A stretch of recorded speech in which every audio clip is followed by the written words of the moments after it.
Instead of 45 days, I gave him 60 days. Okay. So I told him if he didn't have it out of there by then, we'll do what we're gonna do. And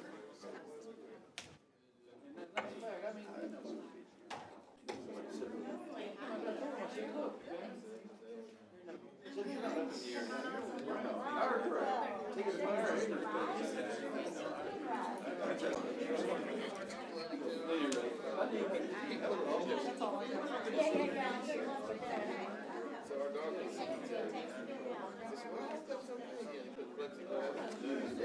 well, yeah, you'll see him over there. We'll walk over there. Oh, goodness. Everything going to suit you, Mayor? Yeah. Good, glad to hear it. Oh. Thank you for hammering on that. Oh, you're more than welcome. I tell you, I thought Keith Oakley was gonna hug me all over the place when I told him we were gonna do that. But I told him, I said, it wasn't me that did it, it was you.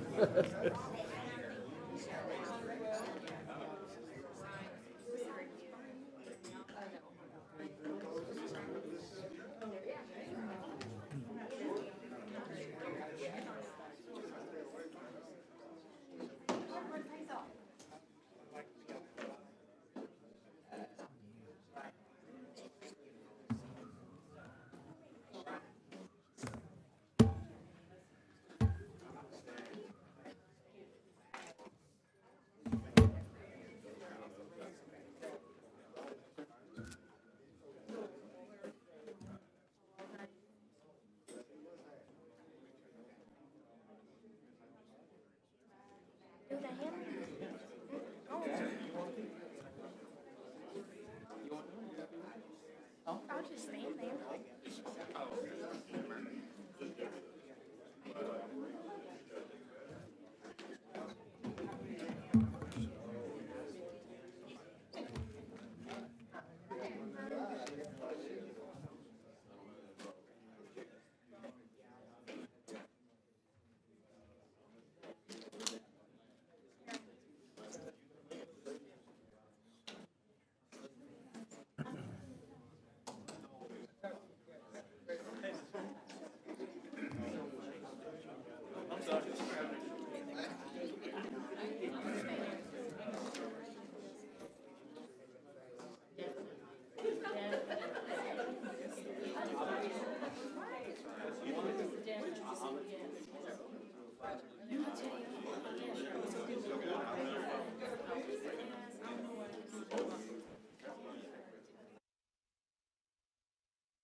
Corbin Wells, he gavelled in tonight's meeting. At this time, the mayor will call to order the regular city council meeting for 6 p.m. Tuesday, January the 23rd of 2024, City Council Chambers, 201 East Nash, Terrell, Texas.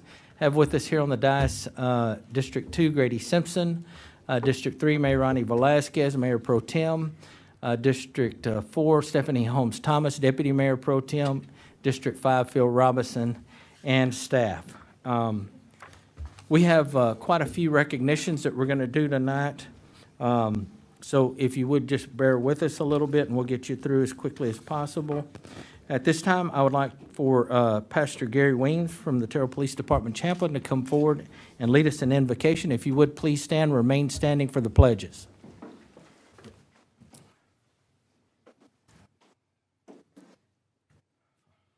Father, we thank you this evening for this significant occasion.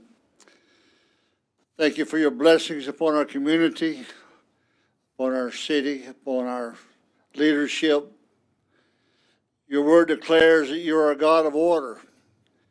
And I ask you, God, to breathe upon us tonight with your wisdom, your integrity, and grant to us the ability to make decisions that are in harmony with your plan and your perfect will. I pray your blessings upon our first responders, upon our law enforcement, those that are involved in our community. Anoint them with your spirit. Keep your hand upon them. Direct our steps. More than anything, God, take care of your people. I thank you for what you've done and what you're going to do. In Jesus' name, amen. Amen. I pledge allegiance To the flag of the United States of America and to the republic for which it stands, one nation under God, indivisible, with liberty and justice for all. Honor the Texas flag. I pledge allegiance to thee, Texas, one state under God, one and indivisible. So again, before we begin, council, to help the anxiety and calmness a little bit, there's nothing controversial on our meeting. We just have a lot of, usually when we have this many people, the council says, uh-oh, we're in trouble, right? It's a good day for the city of Terrell. It's, again, a new year, 2024, so we want to start the year off right and make some recognitions. At this time, we have our state representative, Keith Bell, who, if you would, Keith, come forward, who represents the city of Terrell in Austin. He does a fabulous job, and he has something that he would like to present to the city. So, Representative Bell. Well, thank you, Mayor and Council. It's an honor to be here with you tonight. I've been a little delayed. Your sesquicentennial was 2023. Yes. And then I spent 11 months in Austin for a 140-day job. Right. And so got done December the 12th and had a resolution that we had submitted to recognize the city of Terrell for your sesquicentennial. And so we can only do that when we're in session to actually have a HR number and it actually be approved and voted on by the House of Representatives. So I'm here with you tonight celebrating Terrell, your accomplishments. What an amazing city. It's always an honor to be here amongst you and with you, Mayor and Council. So if you don't mind, I would like to read a portion of this. Absolutely. HR number 810, whereas on February the 11th, 2023, the city of Terrell is marking the 150th anniversary of its founding. And whereas the city is named for a friend of Sam Houston and surveyor of the Republic of Texas, Robert A. Terrell, who settled in the area in 1847. Decades later, the advent of the Texas and Pacific Railway promised opportunities for growth and prosperity. In order to bring a depot to town, two Kaufman County entrepreneurs, Charles Cornelius C.C. Nash and John G. Moore, dedicated a large tract of land to the railway on February 11th, 1873. The Terrell family and former Kaufman County Judge W.D. Irvine also donated land for the project. And whereas by the mid-1880s, the population numbered about 3,000, supporting numerous businesses, 3 weekly newspapers, and 9 churches, and Impressed by the advocacy of local leaders as well as the favorable terms offered by a civic-minded landowner, the state chose a site in the city for its second mental health facility, now known as Terrell State Hospital. And whereas Terrell residents recognize the importance of education from the town's earliest days, the public school system was in place by 1882. A number of colleges have operated in the community over the years, and during World War II, more than 2,000 British Royal Air Force cadets learned to fly at the #1 British Flying Training School. Whereas celebrating a rich and colorful history, the citizens of Terrell may take justifiable pride in their vibrant community as they mark this important milestone. Now therefore be it resolved that the House of Representatives of the 88th Texas Legislature hereby commemorate the sesquicentennial of the city of Terrell and extend to its residents sincere best wishes for the future, and it be further resolved that an official copy of this resolution be prepared for the city of Terrell as an expression of high regard by the Texas House of Representatives. Bell of Kaufman, H.R. number 810, signed by the Speaker of the House, and he certified on H.R. number 810, was adopted by the House on April the 5th, 2023 by non-record vote. Stephen Brown, Chief Clerk of the House, and signed by Keith Bell, State Representative, District 4. It's my honor. It's 150 years is a long time. And, you look at the history of what had occurred, and we recognize those streets, Nash and Moore, drive down them every day. But people just as yourselves that cared about this community, wanted to make it what it's become, what it was then, what it will be tomorrow. Just applaud your leadership, your willingness to serve in a civic position. Man, boy, it can be a lot being in an elected place today. But thanks for your vision, thanks for your leadership, and Mayor, thank you for your friendship and for the city of Terrell. It's an honor to represent you. Thank you. I want to thank you, Representative Bell, for your great service to our residents and to your constituents.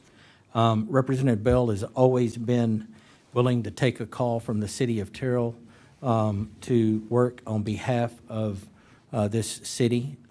So we owe you a great big thank you, and look forward for you to be in there many years. So if you would, council, let's go up there. Let's go up and take a photo with State Representative Bell, and then we'll come back and finish. Thank you, Mayor, for your kind words.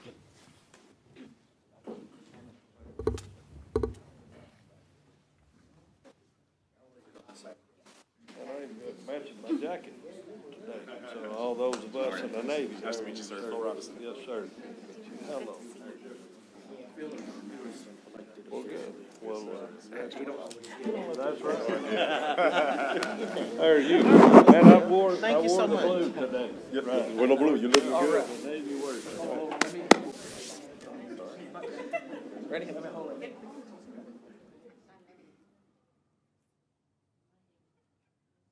Let's do one more. Hold it. Oh, I didn't know.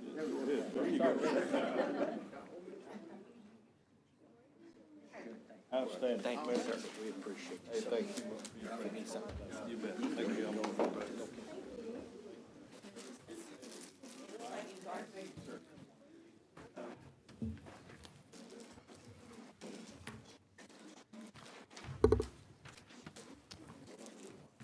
All right, our next recognition will be our Terrell Youth Athletics 10 and under football team. This is going to be Coach Xavier Williams. If you would please come forward. And I'm going to turn the mic over to you. Come up to the podium. Tell us a little bit about your football team and your travels to Florida. I understand that you only played one game, but that you will be accepted next year in the playoffs. Is that, or there's some kind of rule or something that was associated with that? Yes, sir. If we would like to go, we can go to a preseason tournament Okay. in August. Not sure if we're going to do it or not because this team will be divided at that time because of age. But we'll see what happens. Okay, so the Terrell Youth Athletics 10 and under football team made it to the was it the World Championship, or is it We made it to, we won state State. championship, and then we was qualified for nationals. to the Nationals, but because of the weather, the tournament was canceled. So, but I'm sure they would have represented the city of Terrell well. They had a big kickoff and send-off from the Terrell High School football complex. And I was fortunate enough to be there and got to speak with the kids before they left. And the excitement on that bus, I can only imagine what the ride to Florida was like. And I know you were disappointed that you didn't get to play on the way home, but man, when you see kids that way, and it really brings to mind what everything's about.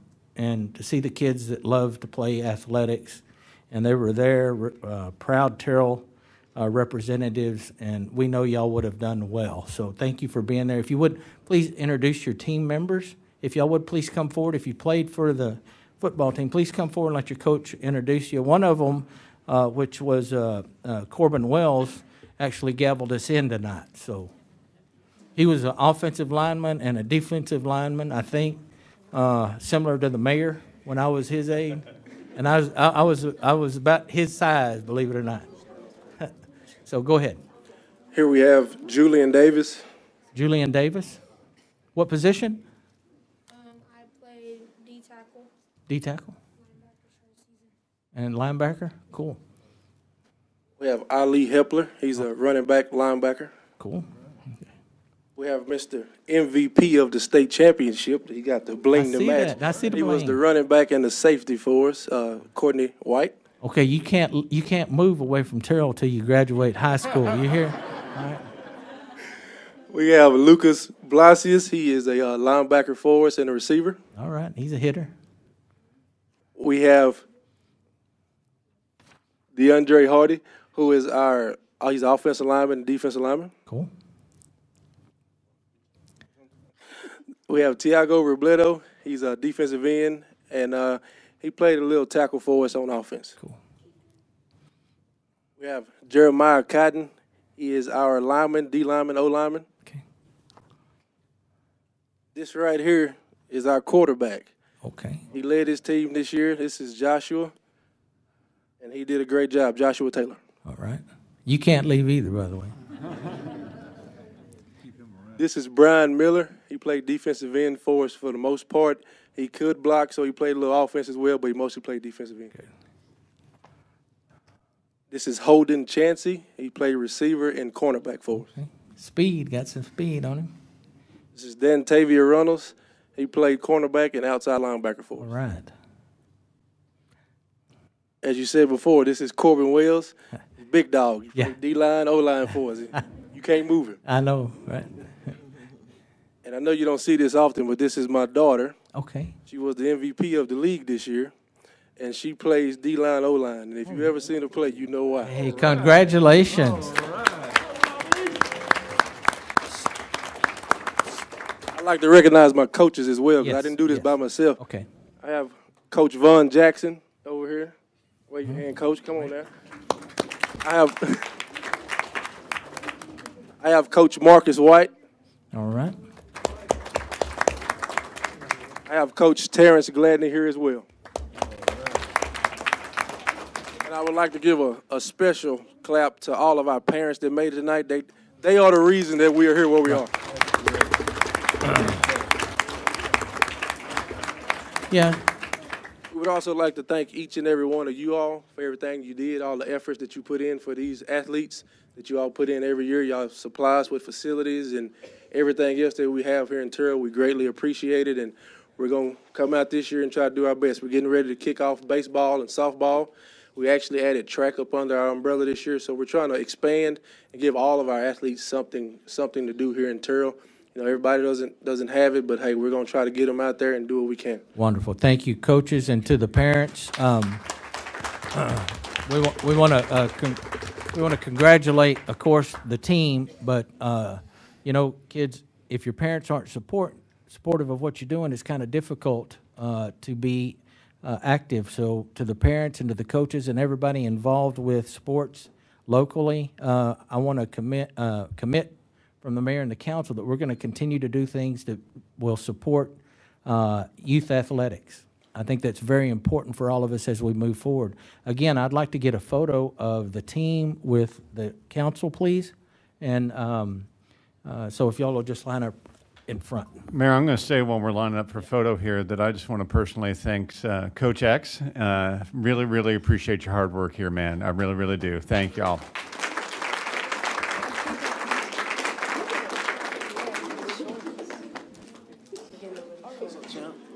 Get you on the ground. Y'all have fun in Florida? Yeah. Let me squeeze in behind you, all right? Good, good, good. Good job. Proud of you. Proud of all of you. Proud of all of you. Here you go. Which spot do we look at?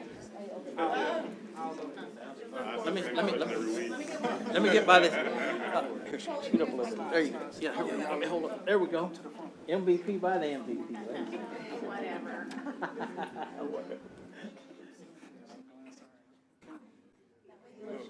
Good.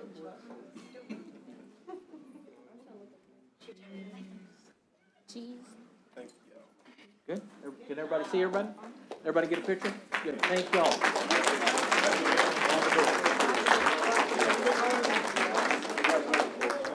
Congratulations.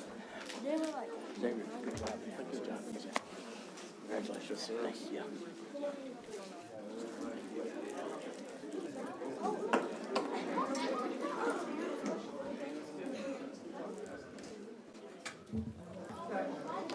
Oh, goodness. Okay, next we'd like to recognize our Terrell Car Club Council. Next, we would like to recognize our Terrell Car Club. This is going to be Jerry Burr. For those of you who don't know, we had, during the Christmas parade, we were doing our sesquicentennial celebration, and we were trying to find vehicles for the council and the mayor and those that were riding, and we had our local Terrell Car Club step up and agree to use some of their vehicles, so we spanned the different years of cars. And so, Jerry, if you would please come forward and tell us a little bit about your car club and recognize some of your members. Okay, all right. I appreciate it. Number one, we appreciate the opportunity to serve, and we felt like it was an honor for us to be there. I would like to say that my car, which I had the mayor and Mrs. Reisinger riding in, overheated. And so I had to stop it, and fortunately I had my pickup in there, and I threw them in the back of the truck. So we got them through there. I said, you're gonna have to hold up your sign. So, but they were good sports about it, and we truly enjoyed doing it. It was fun. It always is fun, the Christmas parade. But I guess what I'll do is I'm just gonna ask people to raise their hands. Okay. Right there rather than pull Sure, them here. sure. So, starting from my left to right, that's Neil Burton. His wife Linda is over here to the far right. Our past president is Johnny Stallings. We got Bobby Beck. We got Brian James.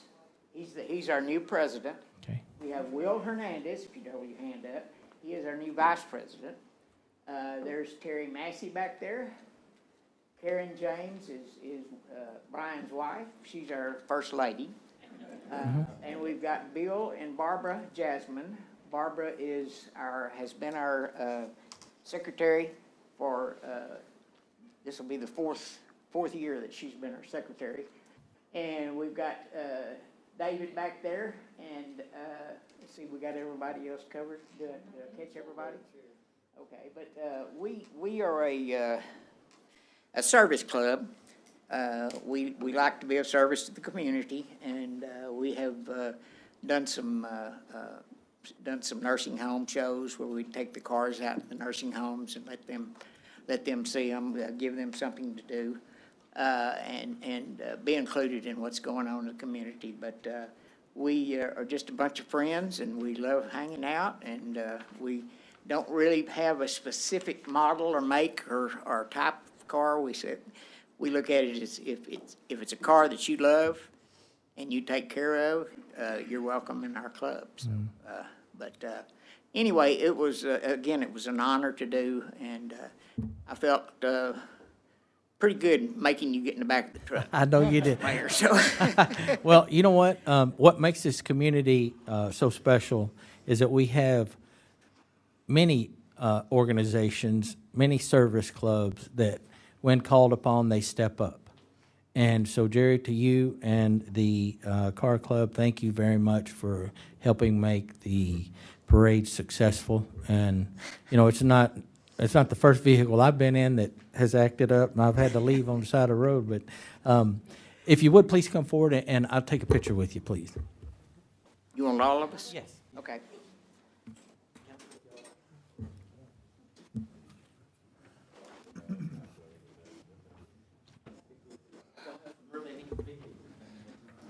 Good model. Yeah.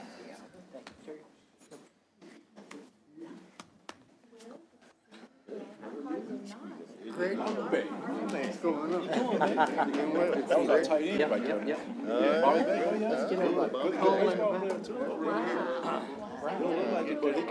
Yes, y'all come on. Side first lady here. Say, Mayor? Yes. Tight end behind. I know, Beck, he played ball with us. All right, every. All right. Thank you again. Thank you. Appreciate it. Thank you, Greg. Let us know if we can do anything for you. Yeah, if y'all need us, Thank you. y'all need us for anything. We will. let us know. We'll remember that. Thank you. I know, right? I hear you. Okay, good to see you. Good to see you, Grady. Oh, excuse me, I'm sorry.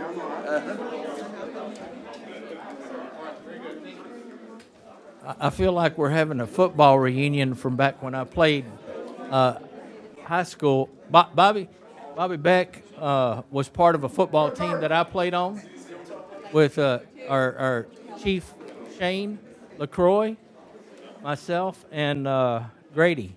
Spent a lot of time out on the football field together, so it's good to see everybody. Bobby, thank you for being here. I know, yeah. Yeah, he was a tight end, defensive end too. Next on the agenda, council, is recognition of our library staff by Becca Anderson. She's going to introduce some of her folks, I believe. Yes. Okay. Good evening, Mayor and Council. Thank you for your time this evening. I'm pleased to share with you, as usual, the library has some exciting upcoming events that we would love for you to participate and be a part of, or attend and be a part of. And I'll be sending you more information about that very soon. Today, though, I'd like to introduce you to the newest members of our team that are working to continue our mission of providing excellent customer service as well as extensive community engagement through education and programming. And you're welcome to have pictures with us, or you can just come to the library another day. First, we have Circulation Supervisor Keith Zingler. Right now, he's our second in command. I kind of threw him out there in the deep end, and he's done a great job. We have Adult Services Librarian Omar Felipe. Library Technician 2 in Technical Services, Julie White. Julie is also the staff member who drew the paint by number mural downtown. Thank you. Yeah. And then finally, we have our newest team member is Linda Orr. You'll see her more frequently at the library. She's our one of our front desk team members. Again, we invite you to come by the library anytime, get to know the staff, and see what we've got going on. Okay. Thank you, Becca. Yes, Appreciate it thank very you. much. Yep. Oh, and we're going to run out. Not that you're not interesting, but we have to go back to work. Okay, no, I understand. I understand. Council, also, under the community recognition and events, I wanted to take a moment and recognize someone who passed away recently. This individual was well thought of in the community. I knew him personally, knew his family, and we just recently had his funeral, which was Denny Roy. And the mayor did a proclamation in his honor, and if you would please take a moment and read that if you have an opportunity. But Denny will be sorely missed. He was an important part of the Kiwanis Club. I worked with him for 35 years at Carmona's during Pancake Day that the Kiwanis Club puts together. He'd always call and we would order product for them. And man, he was a good person, and he'll be sorely missed in Terrell. In addition to that, I'm saddened to say that Sandy Cowart has passed away. And Sandy Cowart, if you don't know, owned and operated Terrell Pharmacy, and I went to school with his kids, so our condolences to Sandy Cowart and his family. Does anybody have any recognitions from the council? Mayor, I'd like to say it, a big thank you to our city leadership and all our departments that work together along with emergency management. They are always prepared and have staff lined up for any type of bad weather that we have in the city of Terrell. So I'm looking at Glenn and his team, of course, our police department, our fire department, many others. Always love to see an email come across from Mike Sims outlining what the steps are and how we're going to be prepared for any emergency that we have. And I feel like it's been almost 2 weeks now that we've had the bad weather, but I didn't want to go without saying that. Okay. Thank you. Yep. And last but not least, our District 4 representative and myself, Stephanie Holmes Thomas from District 4 and I were at a MLK event last night, put on by there we go, and by TISD and also the Martin Luther King Terrell Inc. Celebration, right? So we have with us someone today that would like to do a presentation. If you would please come forward.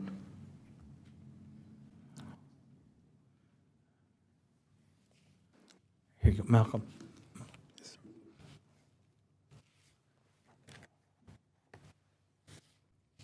Because the councilwoman wasn't there, I accepted the award. I tried to get them to give it to me, but they wouldn't do it, though.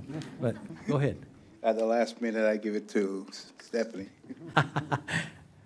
But I just want to congratulate the mayor and the whole council for supporting MLK program. You know, MLK stood for nonviolent social change and everything that is good and everything that's increased value.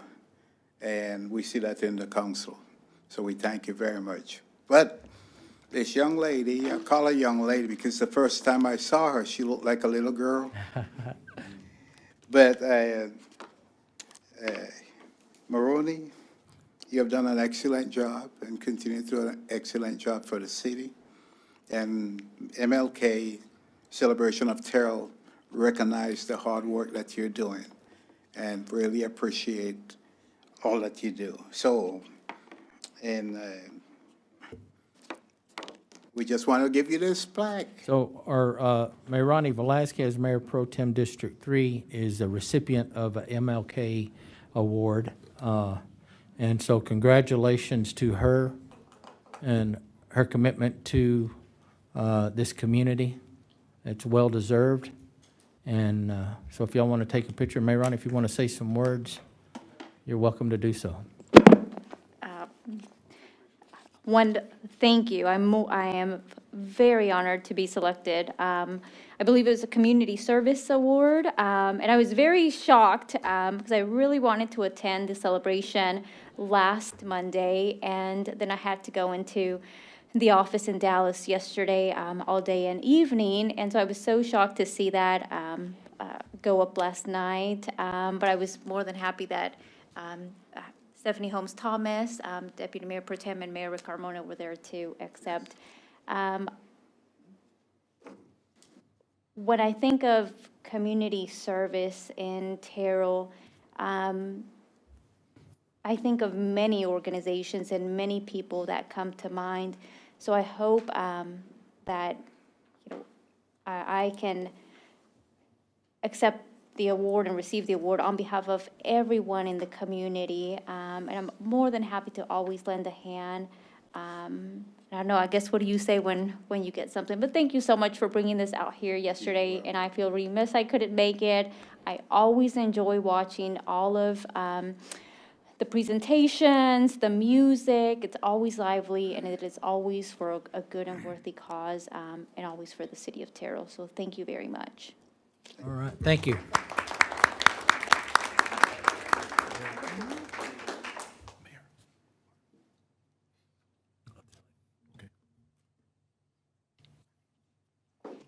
All right, congratulations, Councilwoman. She thought we weren't going to recognize her. Thank y'all for being here tonight. Thank you. Yeah, and we have another recognition by Grady Simpson, District 2. Yes, thank you, Mayor. Just one more recognition. This is a board that I'm very, very proud of, and I sit on, that the mayor resides over as well. And it's the Terrell Economic Development Board. And the Dallas Business Journal ranked the Terrell Economic Development Business Board #1 according to business deals and operations. That's our ranking. Every economic development board all throughout North Texas. And so I just want to give special recognition. I'm real proud of it, and I just had to say that. Thank you. Great. Thank you very much. Yeah, that's a big recognition for sure. At this time, we'll hear remarks from visitors if we have any. Did we have anybody? None? We'll move on to item number 4, which is discuss January through March 2024 calendars. This will be handled by our City Secretary, Don Stahl. Mayor and Council, in your packet are the January, February, and March calendars. It has all of the board and commission meetings along with all of the board meetings. This was in your packet last week. This has the upcoming utility rates workshop on February 2nd. And we will have another workshop on Friday, March 1st. Okay. You might want to put those on your calendar. Yeah, on the calendars, council is on Friday, the 26th, Chief Ken McKean's retirement from 2 to 4 at Rockwall and Barron Church of Christ. We're gonna kick that off at exactly 2 o'clock. We have our U.S. representative coming in town, Lance Gooden, and he's got some time constraints, so it's imperative that we get kicked off at 2 o'clock. So please be there by 2 if you're going to be able to make that. And if you would, please review the calendars and make sure that our meeting nights coincide with your calendar, and if there's any changes that you would like to request, if you'll get those to us as quick as possible. Our next item on the agenda is discuss and consider airport board appointments and reappointments. Again, this is our City Secretary, Don Stahl. Yes, Mayor and Council, in your packet is the airport board roster. Carlton Tidwell and David Lindsay's terms are up in February, and they would both like to be reappointed, and their emails are in the packet confirming that they do want to be reappointed. Okay. And this falls under the mayor. Carmona, yes. So, council, if there's no objection, I'd like to reappoint both David Lindsay and Carlton Tidwell to our airport board, and that is a motion. A second. I have a second from Grady Simpson, District 2, to appoint Carlton Tidwell and David Lindsay to our airport board. Is there any further discussion?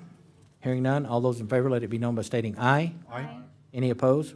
Motion carries unanimous vote of those present. Our next item on the agenda, discuss and consider appointment to the Planning and Zoning Commission. Again, Don Stahl. Mayor and council, in your packet is the Planning and Zoning Commission roster. Clint Huey resigned his position, so we will, that someone will need to be reappointed or appointed to that space on that board. There's several applications in the packet, and this falls under Mayrani Velazquez. Okay, Mayrani?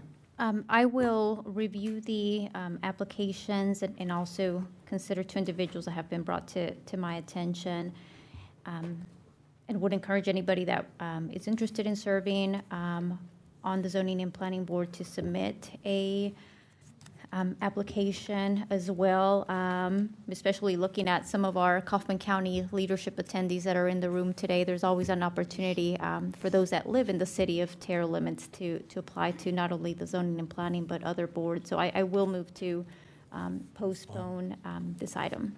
There's a motion. Is there a second? Second.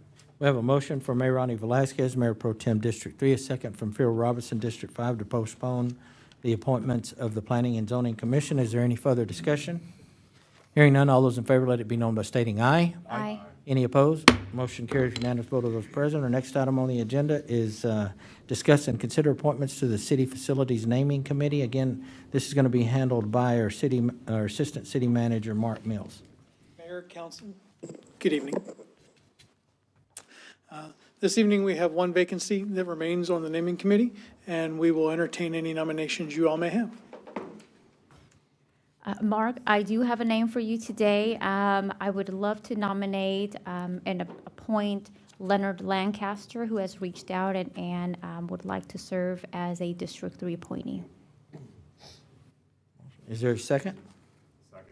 We have a motion from Mayrani Velazquez, Mayor Pro Tem District 3, a second from Phil Robinson, District 5, to appoint Leonard Lancaster to our City Facilities Naming Committee. Is there any further discussion? Hearing none, all those in favor, let it be known by stating aye. Aye. Any opposed?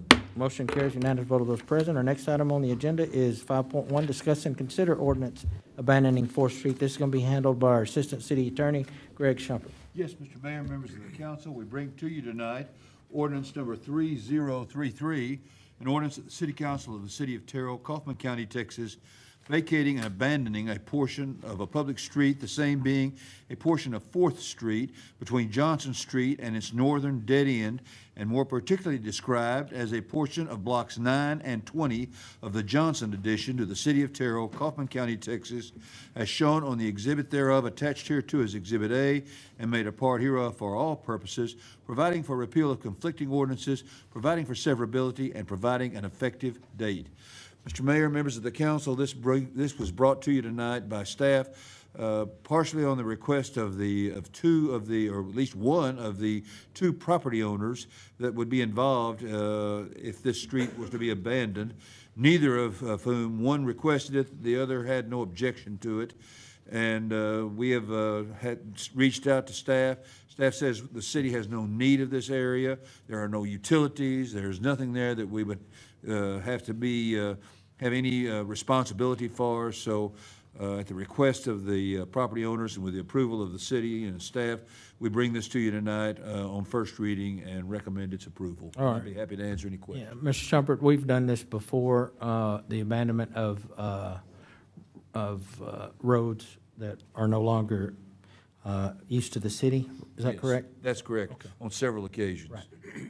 Okay, does anybody have any questions? I have a couple of questions. I know that the section we're talking about is pretty near where I live. Are we talking about the section that's sort of it looks like a driveway almost, kind of going into a dead end there? It's generally turned into what amounts to a private drive, is what it is, That's what it Councilman. appears to be. Yeah, if you're driving north on Johnson, Mhm. right, so you've gone past Pacific, you're driving north on Johnson, on Mhm. the right-hand side, you get to a spot that looks like a private driveway, but it's actually the driveway access for what's shown on this map here as Lot 2B and Lot 1D. Those are the folks who still use this driveway. When you get further back past those first two houses that actually front on Johnson, you've actually got houses, one that fronts on 3rd and another that fronts on 5th, where the house on 5th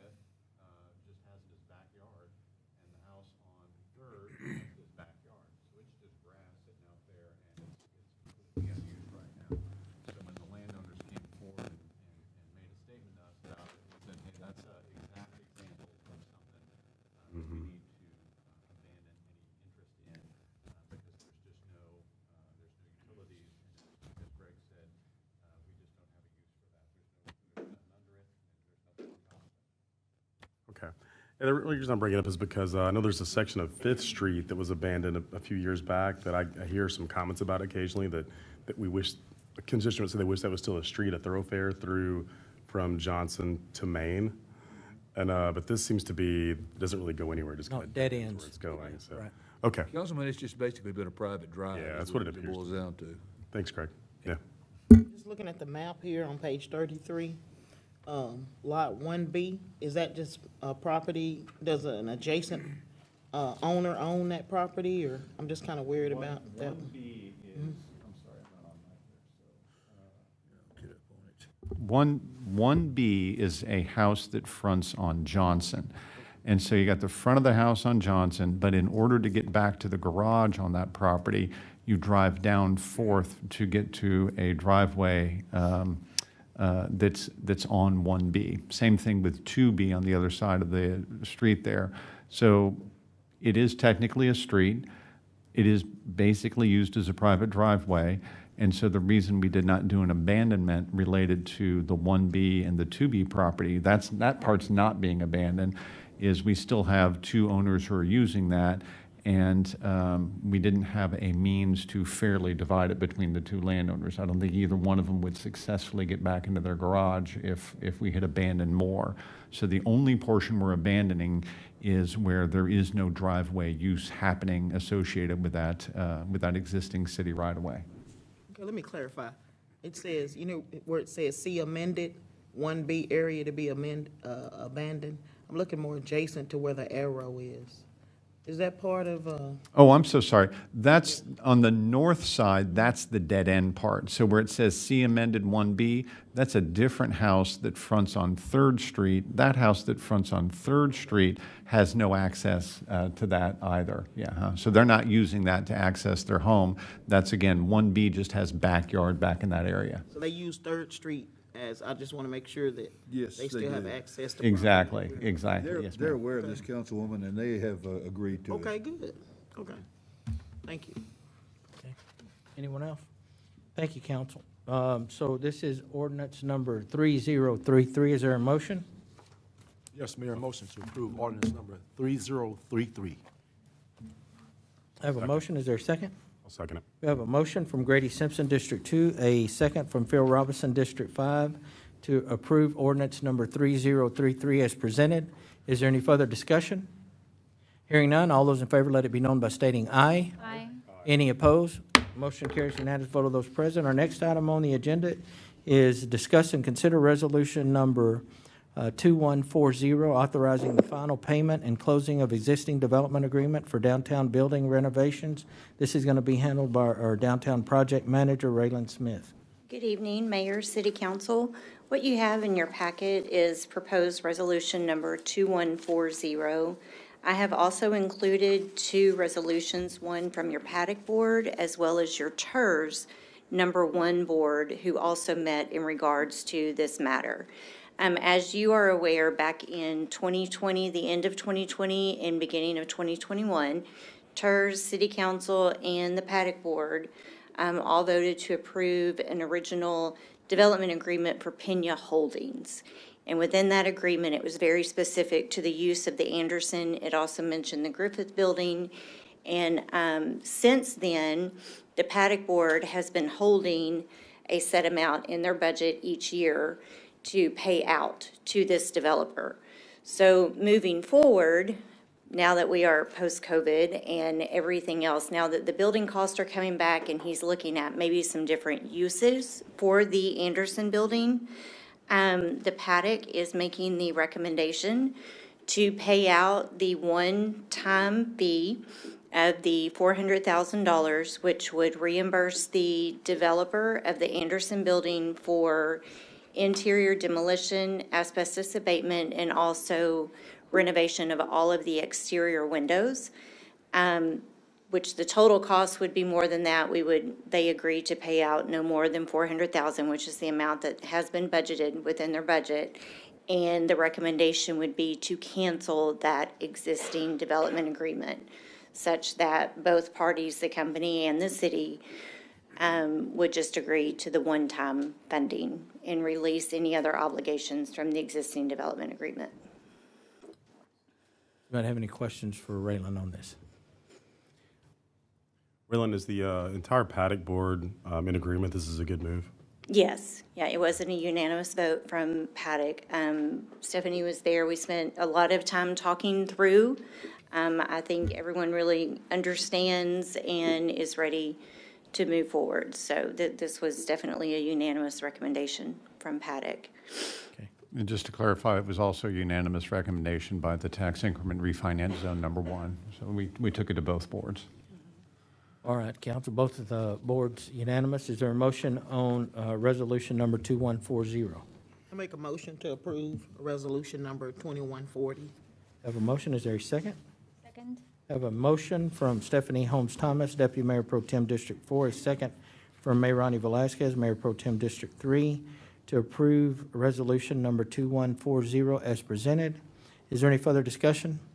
Hearing none, all those in favor, let it be known by stating aye. Aye. Any opposed? Motion carries unanimous vote of those present. Our next item on the agenda is to discuss good news report. This is going to be handled by our senior policy analyst, Omar Ramada. We think. Oh. Comment. Good evening, Mayor and Council. We have some fun, exciting, just good updates that we always like to bring forward to you guys. Fun things going on here at the City of Terrell. So to start off with, in downtown, we have, if you've driven through there, you can see there's a lot of construction things going on there. So currently there's landscaping going on that will be finished by the end of March. We're gonna get new planters as well as new irrigation and new pavers. So as you're walking, shopping, driving down our beautiful downtown, you will see it look a lot more, a lot greener and a lot prettier, thanks to you and the Paddock Board. A highlight on the Terrell Fire Department. So a lot of fun things have been going on. December's really busy for the fire department. They always do their Santa Around Town. That is a community favorite where Santa gets on top of the fire truck. And this December, they drove over 80 miles. So that is a lot of engaging. There was a lot of positive feedback on that as well. And they always do throw footballs and just really popular with the kids. The fire department also does a donation towards the chamber every year for their auction, and they do a conjoint thing for the Santa Around Town where the highest bidder can do kind of like an exclusive party with Santa. So the winner of that this year also got to do that, and the granddaughter of the winner, Kayla, had cookies with Santa, got to receive gifts, so it was just the highlight of them.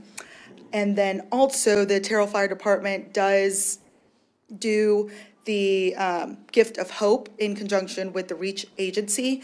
They basically go out this year with 6 children. They went out to Walmart, bought some stuff with the gift cards so the kids can go and have some gifts for Christmas. And then they also had a dinner at First Baptist Church. So those kids got to engage with the fire department and just have a good sense of community there. Our utilities department, they have a new sanitary sewer camera, super exciting, that has been delivered to the utilities department, and they are underway of making sure that is put to good use. There's a picture on the left-hand side that you can see. The trailer is now up and running, and that's going to be used for a lot of good things.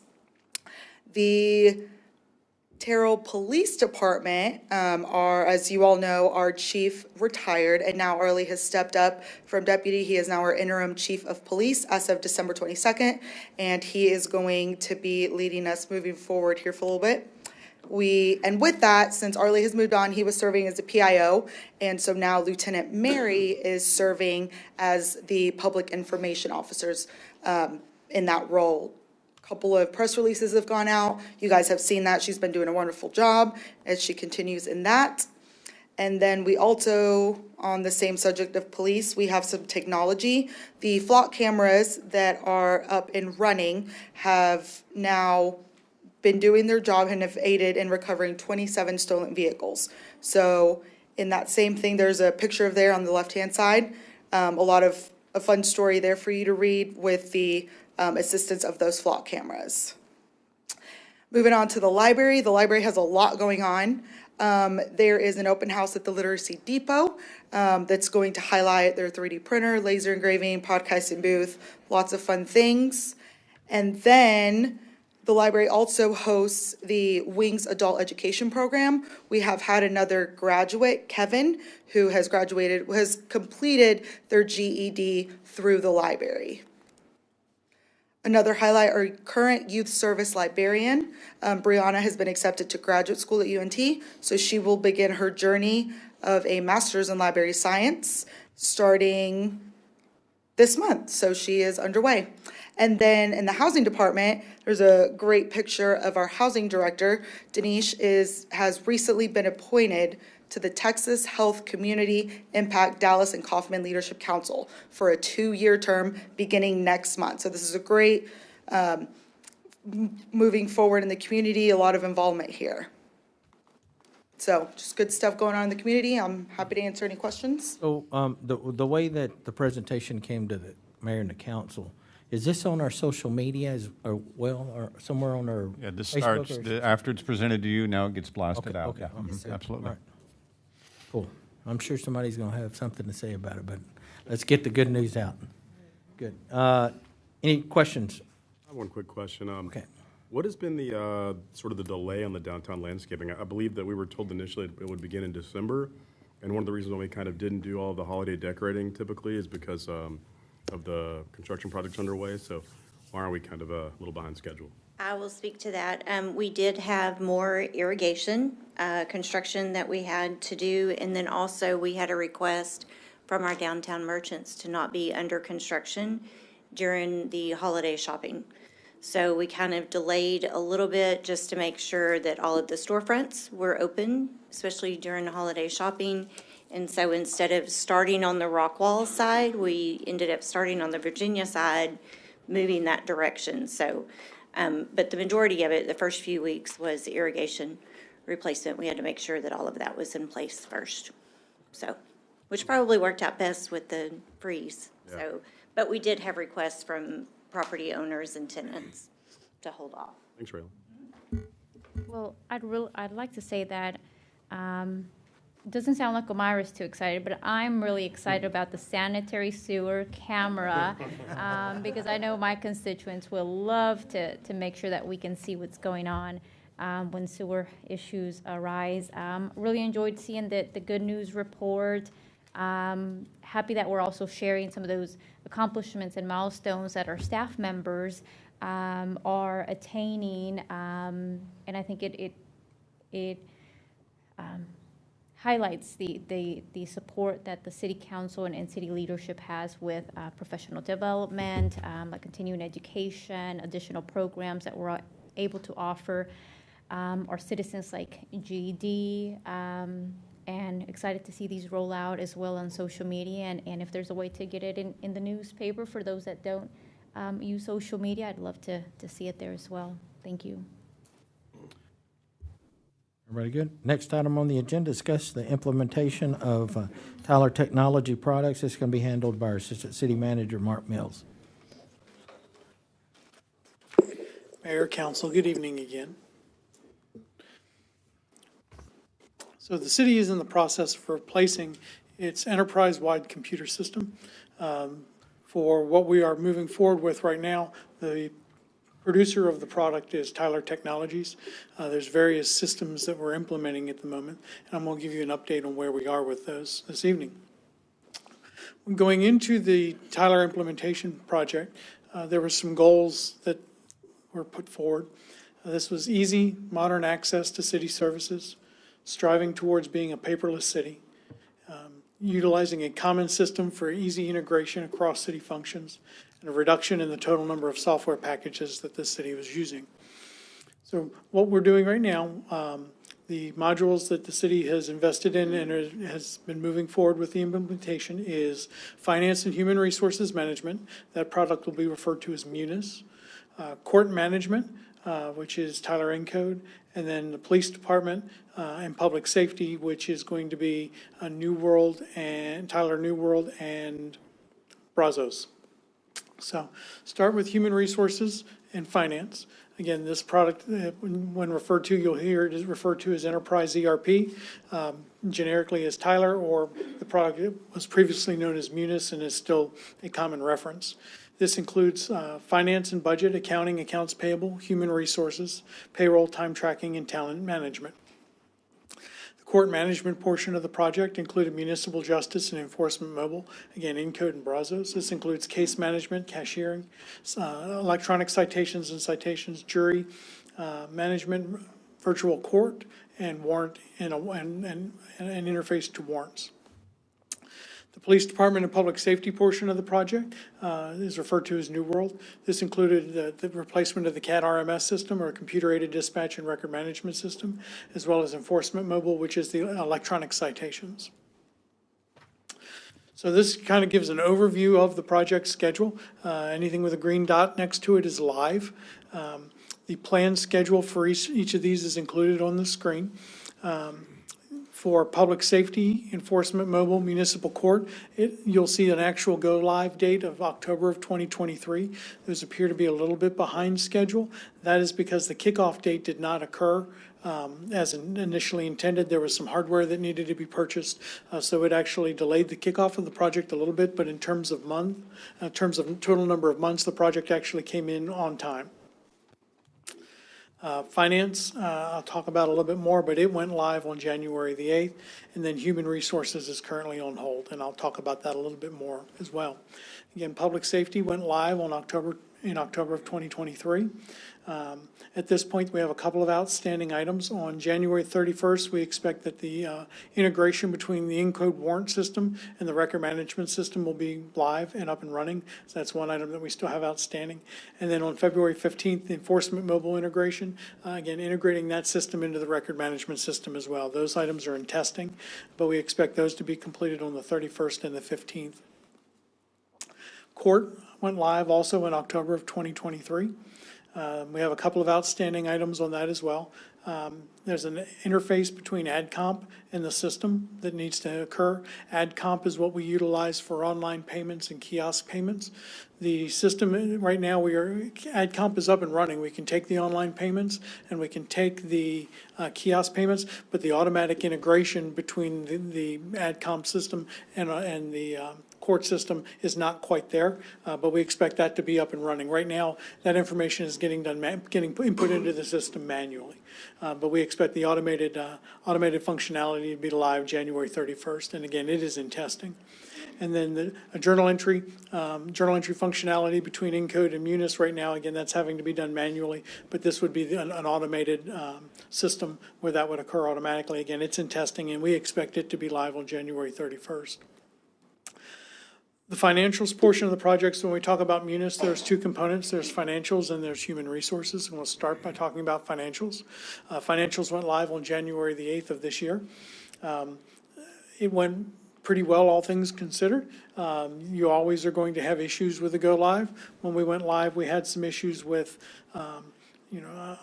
account access where it wasn't identified during testing, so individuals that needed access to specific accounts or some workflow issues, but again, nothing that's really out of the ordinary for an implementation go live. I came from a city that implemented Tyler. When I left, we were still making modifications to access and workflow. It's a living, breathing thing that can change, so that wasn't really out of the ordinary. But we were able to process purchase orders. We've successfully executed 4 check runs. We've successfully executed 2 electronic fund transfer runs. So we're able to enter information in the system, enter requisitions into the system, cut checks. So we're up and running. And other than some of the access issues and some of the workflow stuff, we're actually in really good shape. Some of the outstanding items is finalizing and preparing to post the FY24 budget in Tyler.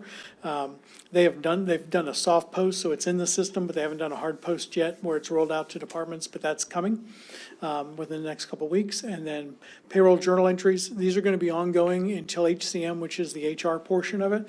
They're going to have to continue to do journal entries between the information that comes out of our current system and the new system until HCM goes live. So that's going to be a process that'll continue.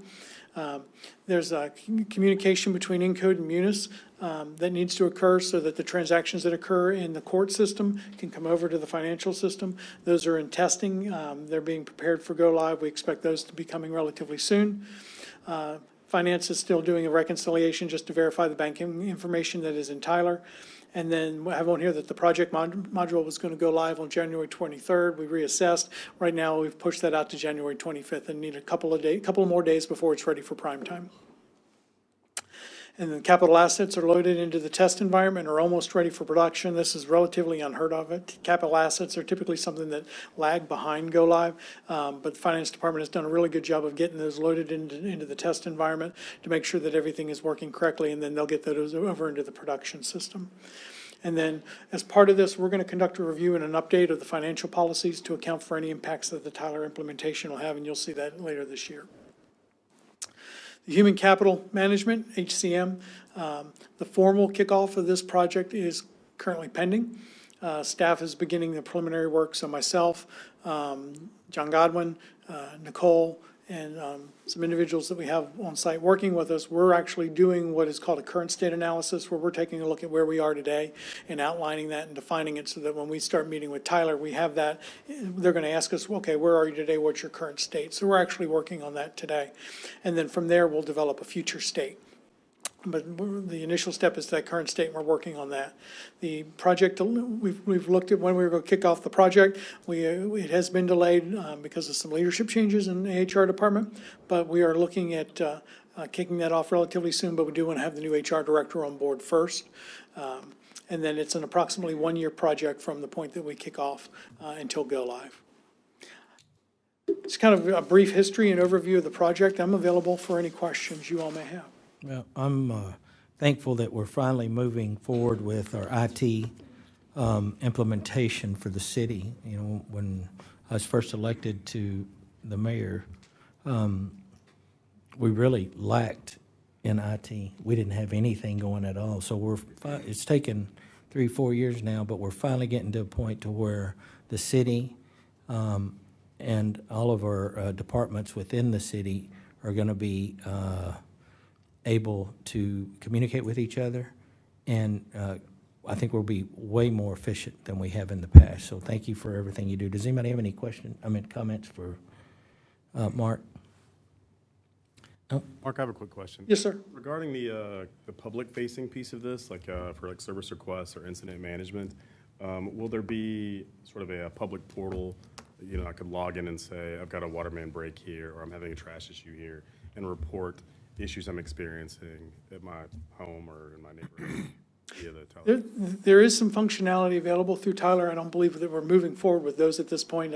Right now, it's just the court, the public safety, the finance, and the HR. So you'll get some outward-facing functionality as far as the HR side when it is live. You're going to get some outward-facing when it comes to vendor interacting with vendors and vendor management. I was just going to add that the starting point of the shopping list was the public safety, the finance, and the human resources. We'll have to come back to you for additional consideration of transitioning some of our other software systems over to the same technology. But I would say that we're not going to tackle that issue more until probably late in FY25 would be when we would start looking at other applications of Tyler. But there is a Tyler 311 system that's available. Okay. So as it stands, the process for that would still be to just call the city service center. They would log, or they need to log into our system on the back end. It would still be managed via Tyler, just it wouldn't be a public-facing situation. Correct. So if someone called in and said, I want to check on the status of my issue, would there be like a Tyler incident number or something that they could be given? Not at this time. That would be a thing that we could add at a later date. Under the heading of crawl, walk, run, I would say that the standard advice from vendors of this type is get your HR system and your finance system, which are commingled, right, get those 100% up and running first, and then you can start expanding out to other things that are either customer service related or performance management related, that sort of thing. But I've got, we Mark and John Cross out there who works for True North. The whole team's got quite a bit of work to do in the next 12 months to make sure that the HR system really does everything we need it to do. And and eventually there's an opportunity there. Again, I said they have the 311 system for outward-facing customer citizen requests. There's an internal work order system. Again, we've not purchased that. We've not moved forward with that implementation. But that functionality, Tyler has that. So it's something we could explore at a future date. Thanks for the presentation, Mark. Thank you. All right, thank you, sir. Next item on the agenda, discuss the acquisition of fleet equipment. This can be handled by our Director of Public Services, Glenn Caldwell. Mr. Mayor, Council, it's always a pleasure to come before you. We've got a brief presentation here, and discussions is equipment acquisitions. Obviously, as you well know, we've had opportunities where we've made some progress with the equipment that we have in place, but we also have additional needs of equipment that you did have an opportunity to surplus earlier in the year. The primary needs at this particular point is excavators and skid steers for our field crews. As you can see, back in July, we did discuss future opportunities of equipment replacement, which we hope to bring forward in the FY 24 and 26 strategic plan. The time is here. November 14th, we also presented to council items that we did have to surplus because of their shelf life, which was the skid steer and excavator, which is very critical to our task for our field crews. Some of the uses for these particular equipments, they're very similar in some capacities and very different in others. You have earth moving, trench digging, landscaping, grading, material handling. You can also utilize these particular pieces of equipment for demolition, forestry, and debris removal. Skid steer uses are very similar. We do take advantage of the skid steers by utilizing them for landscaping, material handling, loading material, and working in extremely tight spaces. There's 3 different options to procuring this type of equipment. You have a lease, you have a purchase, and you have what's known as a lease purchase. And before we go into more in-depth differences between these, keep in mind, a purchase and a lease purchase is all similar. You can categorically group the two. Some of the benefits or components that you must be concerned with leasing, cash flow impact on our budget. If we lease the equipment, that's going to be ongoing, continuous expenditures that we'll have to deal with on an annual basis. Replacement of the equipment, it's usually every 3 years. If we go over typically 300 hours or more, we end up either having to send the equipment back, get another piece of equipment, or we have to make a decision to own the equipment. Yes, there are low monthly payments associated with leasing. The warranty tends to be fairly unlimited to a point. That's a gray area that we can expound on at a later time if council decides to move forward with that particular option. Again, we did talk about recurring impact on our budget. Purchase, end result, yes, the cost is more, but there's a payoff. So we would own that piece of equipment at some date. We would have to deal with the warranty would expire and the city would incur the maintenance costs. If we maintain and service the equipment with enthusiasm and commitment and really focus, the longevity of this equipment would be extended well beyond its shelf life. We've proven that point with the equipment we've got. We've had equipment for 15, 20 years. So I think we've done really well with that. The equity, depending on the market and condition at the time of the sale, we got to think about depreciation. One of the things about purchasing equipment, it gives us potential opportunity for buying power if we own the equipment. So keep that in mind as well. And usually finance departments like for us to own some equipment. Again, the lease purchase, the difference between purchase and lease purchase in a summary. With the lease purchase, the biggest deal is in that final year of payment, it's typically either $1 and we then own the equipment, and sometimes it's upwards to $500 on the final year payment. But typically, all purchases, if you do a lease purchase, the time could vary between, typically you don't want to lease a piece of equipment more than 3 years because then you get into the hour issue.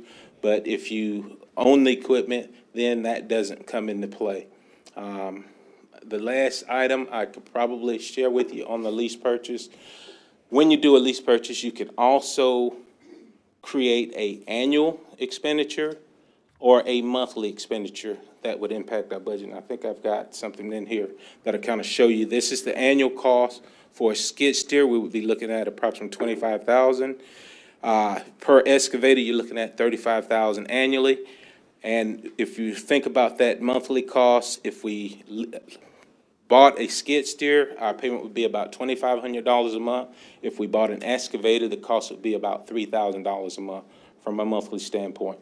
And keep in mind, there's a total annual cost which will be impacting our budget for a 5-year period.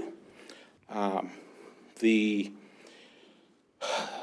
guess the best way to say this is, up to date, the first quarter alone, we have spent $50,000 leasing badly needed equipment. So what am I saying to council? Please consider this as a huge benefit, because if we're going to lease, we have no long-term benefit. That cost is going to go on and on and on. We probably would be looking at the use of this equipment over a full year. You're looking at potentially $150,000 expenditure. These particular items would be procured through a cooperative, which it gives us an opportunity to receive government rates, which is really important. The City of Terrell can acquire goods and services through the use of purchasing cooperatives. Purchasing cooperatives give the city access to various methods of acquisition, including leasing, purchasing, or lease purchases. So we can go at it any direction we want through a cooperative, which makes it a lot easier.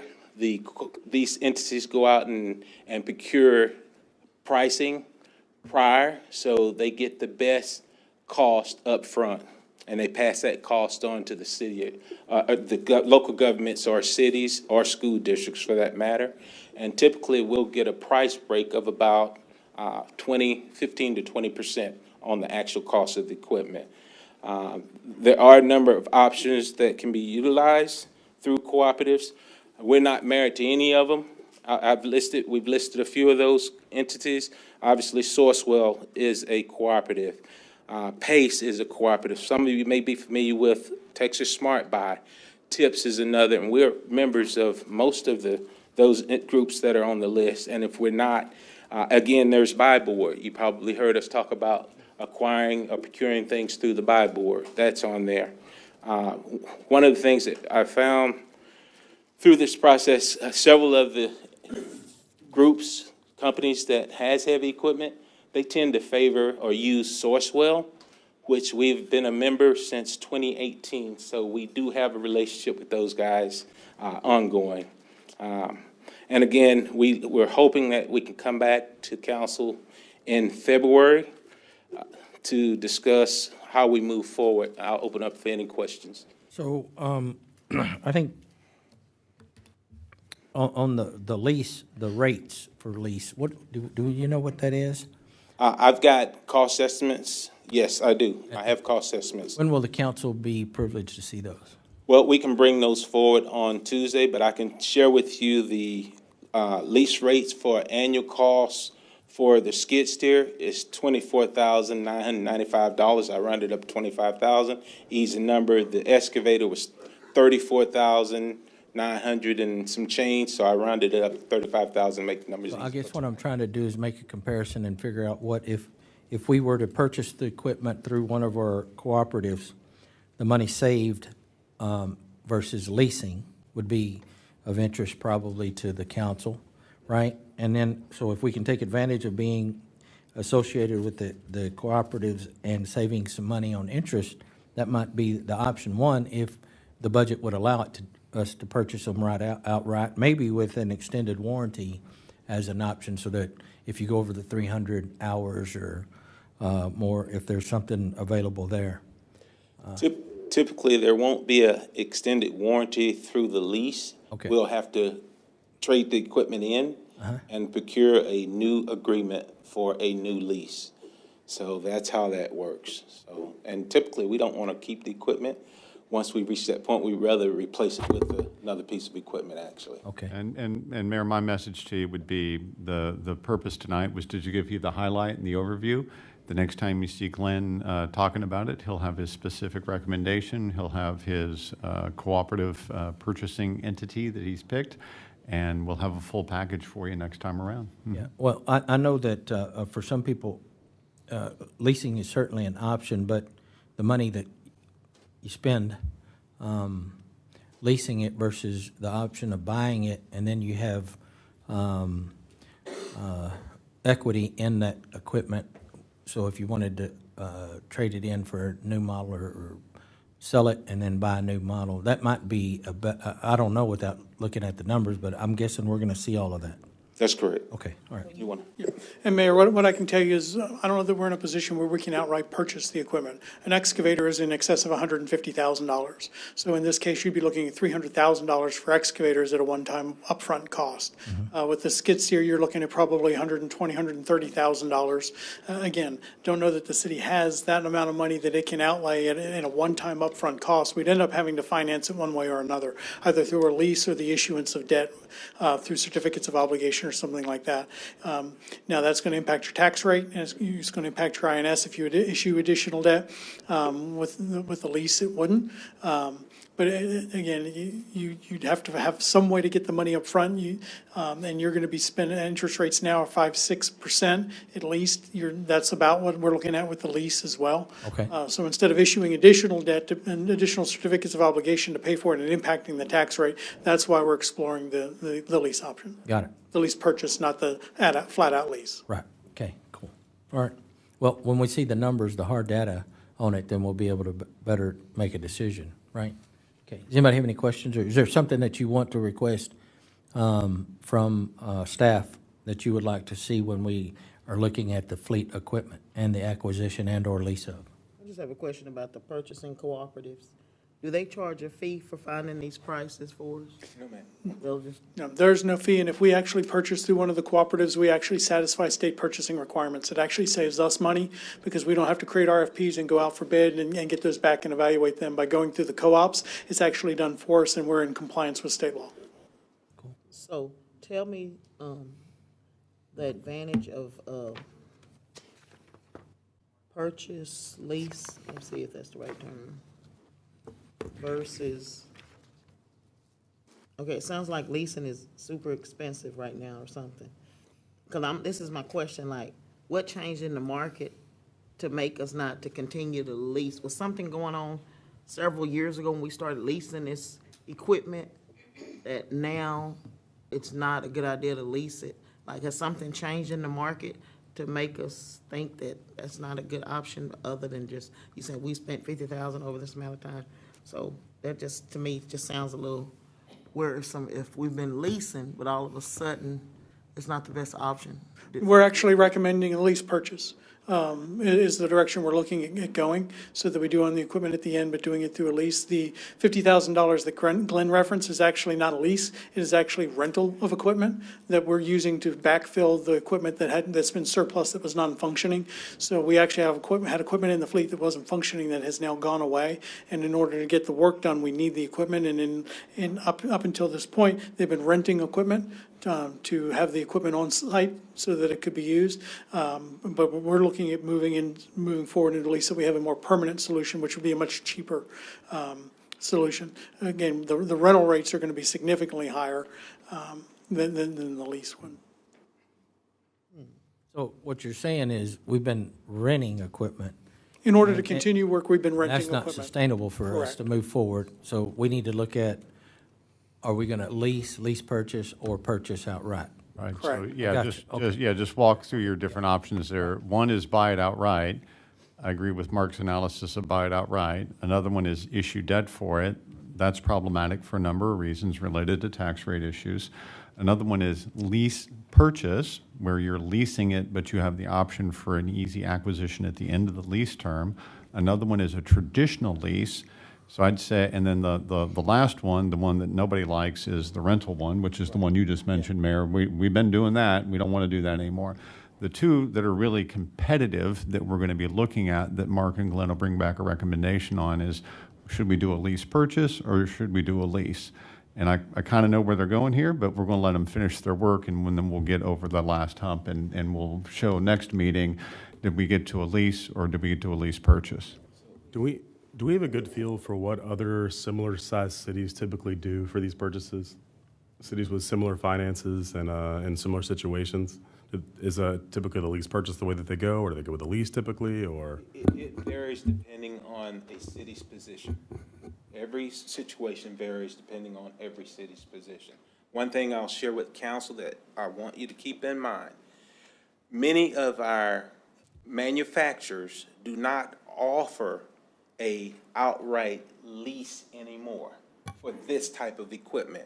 So that means depending on what our decision is, it's going to determine what type of equipment we get. Now, I like all the type of equipment that's out there, whether it's Case or Holt, which is CAT, or some of these other manufacturers.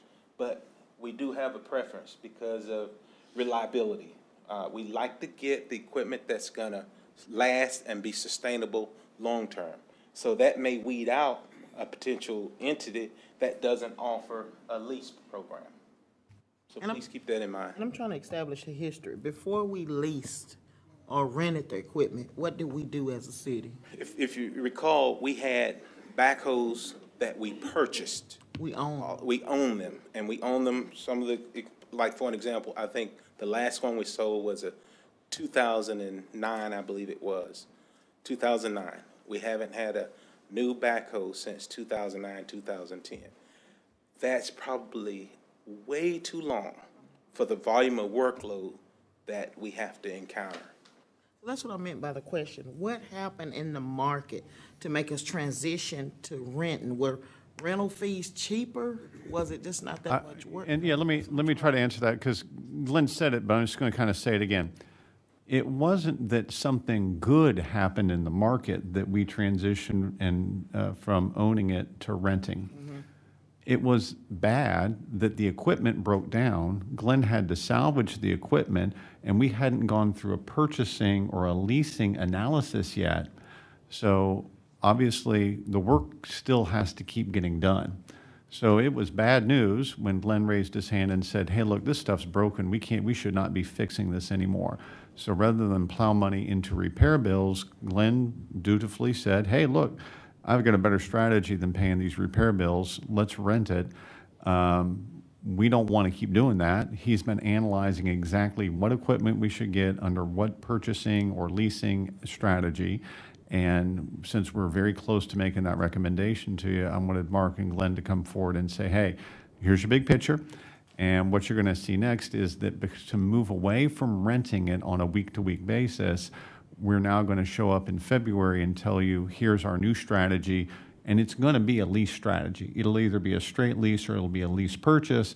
And they're going through their last little step there, and they'll be back in February and give you that recommendation. I don't know who should answer this question, if it's Mike or Glenn, but in the end, looking at what we did we save money or did we spend more money by, I know the work had to be done. So when you look at our numbers and we recalculate, did we save more money by leasing or by renting or purchasing when we look at 2009 up to the point, or what? Substantial loss if you rent equipment. Because you got to remember, at renting this equipment, it's costing us somewhere in the neighborhood of $14,000 a month. Mm-hmm. Okay, that's not reasonable or realistic when we can lease or purchase a piece of equipment and have all of that equipment, more than one piece of equipment. We can have 3 components for far less money per month. And the position at that time, we could not purchase it? No, because the equipment went down, right? And we didn't know exactly when the equipment was gonna go down.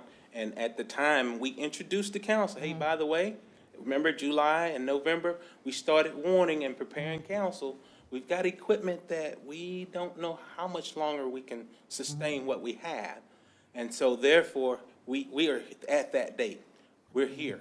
Yeah, I would just say that if I had a do-over as city manager, right? So responsibility goes back to me. If I had a do-over as city manager, I'd go back in time to 2021, 2022. I would say, hey, you know what, we're going to have to just move forward and salvage that old equipment.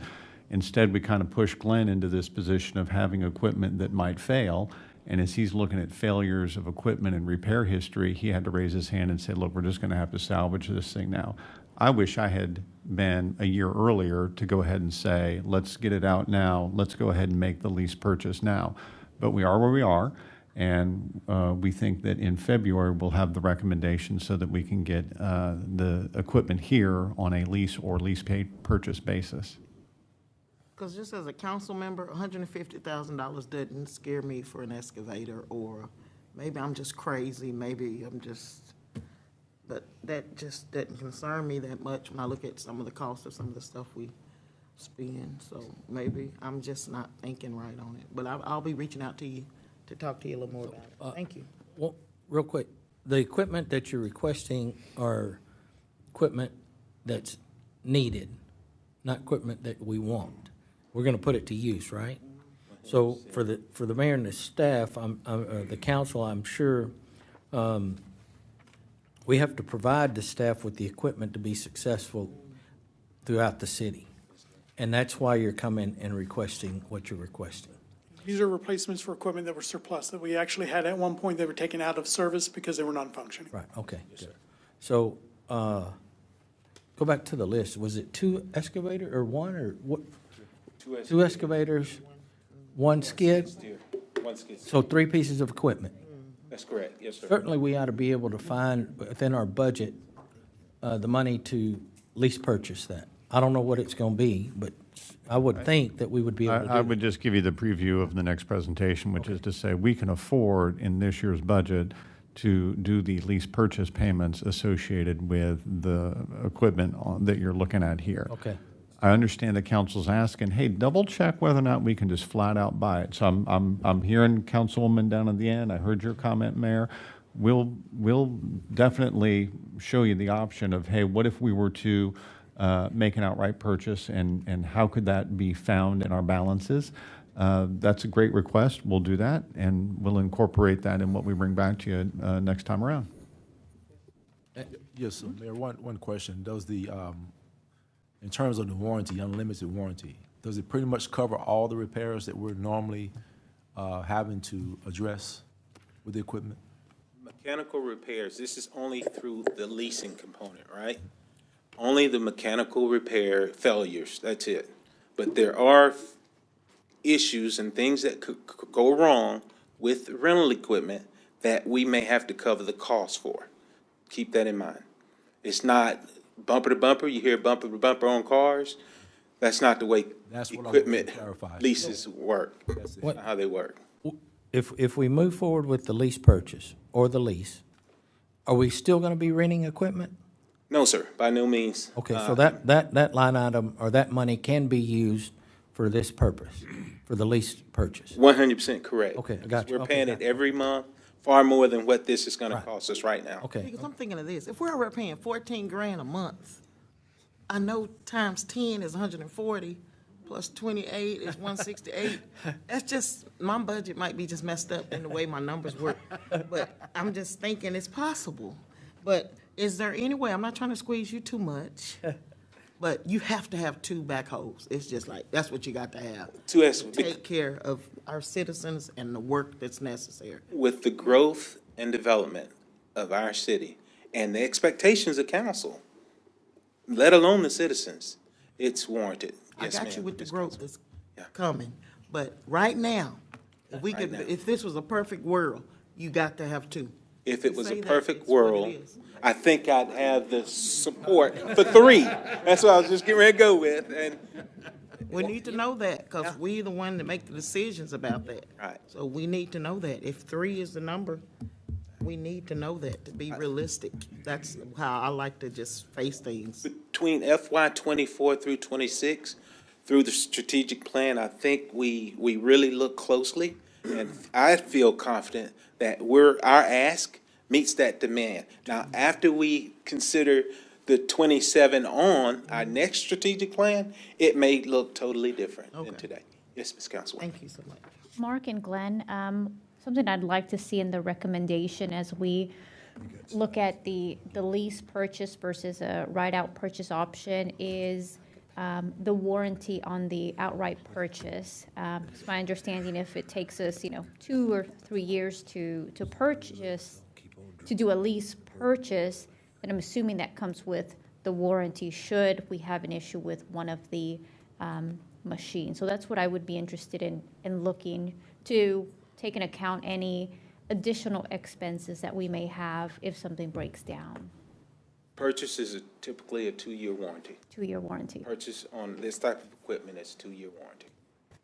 And if we moved to the lease option, it sounds like it would be about lease to purchase, about a 2-year? 3-year, depending on what entity, what manufacturer you go with. It's gonna be 3-year or 300 hours, which if you're using equipment like we use it, we're gonna reach 300 hours fairly quickly. What do you mean fairly quickly? A couple of years, a year? No, I think we're probably a year. 301 And then, yes, and then we're looking at getting rid of that piece of equipment, bringing in a new piece of equipment, and that's gonna be an ongoing, continuous impact on our budget. Thank you. Thank you. So not to belabor this, because I know we've been talking for a minute here, but the reason why I asked my question earlier about what other similar sized cities are doing currently, is there something about our current financial situation in Terrell that is putting us in a position to do something unusual by doing the lease or lease purchase? Would another similar sized city in a better financial position just outright buy this equipment? Are we considering the lease and lease purchase because we can't afford this purchase due to some other reason? Okay, so. Understand what I'm getting Keep at? in mind, you remember the subject matter early on. I stated this earlier.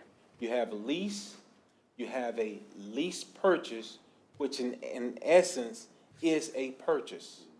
The benefit of a lease purchase is to procure a piece of equipment through a cooperative, which gives us the government discounts. That's why most cities will do a lease purchase.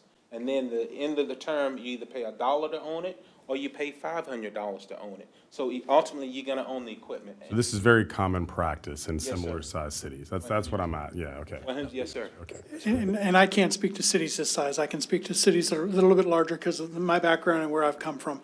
I can tell you that anything that was $120,000 or more, $125,000 or more, we would consider issuing certificates of obligation to purchase. We would not cash fund anything that was $125,000 or more. If we did, it was very rare. So anything 125,000 or under, and again, this is a city that was population 70,000.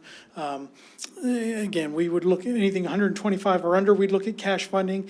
Even then those cases, we'd package some of those together and issue certificates of obligation to fund it.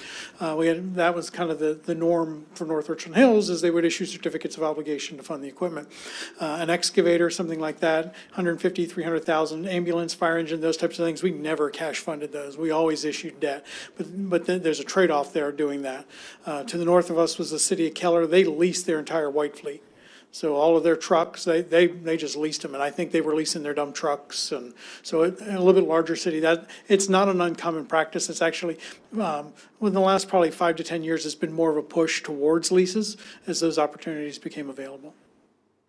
Thank you. Mhm. You guys. All right. Thank you all very much. Anybody else? We're good? Next item on the agenda is discuss 21-05 Bachelor Creek Sanitary Sewer Phase 4. KSA engineering fee modification. This is going to be handled by Director of Utilities, DJ Brower. Oh, yep, DJ. Good evening, Board, City Council. I am coming up to request a city manager sign a design amendment to KSA Engineering for additional design services for the State Highway 205 widening. The request is for $157,000 or $152,000 amendment design fee. I want to give you a little bit of history about Bachelor Creek. This is along State Highway 205. Back in 2021, it was a 2-lane asphalt road. Now they've redesigned the intersection with Highway 80. It's 5-6 lanes wide, so on, and there was a phasing line. At the time, we thought TxDOT wouldn't widen 205 for years, and unfortunately they did. So that transition that we thought was going to stay there for years is probably going to go away in the next year and a half, 2 years. As part of that, TxDOT has learned over the years that they do not like utility lines underneath their streets. Failures, repairs, things like that interfere, so they want all utilities to be removed or placed in casing pipe to protect their roads. So currently, or back in April of 21, there was a 6-inch and a 15-inch sewer line that paralleled 205. They were approximately 20 feet off the edge of the asphalt pavement. There was also a 12-inch and a 20-inch water line that were parallel and then crossed under Highway 205. And for TxDOT to make those improvements, those utilities had to be removed or relocated outside the right-of-way and outside of pavement. So another reason was there's a 15-inch interceptor sewer main that was undersized and deteriorating. It was replaced in segments, with the last phase being phase 3, being replaced in 2017. Future plan developments along 205 required the completion of the Bachelor Creek sewer main replacement in order to provide the needed capacity. The widening of 205 under TxDOT roads CSJ 045, 02, 028 did require and is requiring the city of Terrell to relocate their existing water and sewer lines to reduce construction conflicts with the roadway improvements. KSA's original agreement was executed in March of 2022 to relocate the Bachelor Creek sewer main, and then also included a 20-inch water main relocation to accommodate the future developments to the north and west along 205. The current amendment request is to relocate approximately 2,000 linear feet of 16-inch water line from the CVS pharmacy just south of Walmart along 205 and coming up and tying into the current project. Preliminary designs show that our current 16-inch water line is going to be in conflict with the proposed drainage improvements of the new State Highway 205 roadway, typically the curb inlets that are along the side. The City of Terrell and KSA will coordinate with TxDOT to relocate the new 16-inch water line to the west, but try and stay within the new TxDOT right-of-way. This project will be added to the Bachelor Creek Phase 4 sewer main replacement project, city project number 230H, which is anticipating to be advertised in late fall of 2024. And we'd like to include this work as part of that. It would be as a separate bid item so we can keep track of the cost, but we feel that the city would benefit by putting this all together because we'd have one contractor doing more work and it's all similar work, so we hopefully would get a better price. KSA's current fee is $674,200 for their current design. The proposed amendment is $151,275. With this revision, their total design fee would be $825,475. It's an 18.5% increase. But the current project, which they have designed and is part of this set of plans here, is about $6 million worth of work. The additional 16-inch water line would be about another $700,000 worth of work. So you're really looking at a $7 million construction project, of which about $700,000 is design fees, which is reasonable. The reason we chose KSA is they've already done all the work over the last 3 or 4 years along 205. They know where the existing utilities are. They worked with our GIS staff to get all the existing as-built. They've worked with TxDOT. They've got the relationship with TxDOT. They've worked with staff, and we are recommending that the city council, at our next meeting, award the contract to KSA and authorize the city manager to sign. I am available for any questions. Mayor, if I could just sort of underline this point. The Texas Department of Transportation, and you and I just heard this, Mayor, in our transportation briefing yesterday, they plan to start construction of expanding State Highway 205 from 2 lanes to 4 lanes in the year 2025. In order for them to spend that $160 million to go from the Walmart traffic light north to the county line, they need us to spend about $7 million moving pipes underground. And if we're going to move them in the right place, then we need to amend the engineering agreement to accomplish that. So that's kind of your summary. We're getting a $160 million TxDOT investment, but only if we move our water line. So with that kind of underlining there, Mayor, I'll pass it over to you. Yeah. So again, Council, this is TxDOT work, and all the communities within TxDOT right-of-way have to be prepared and be relocate their utilities and be prepared for the expansions of their TxDOT roadways. This is about connectivity. This is about mobility for our citizens.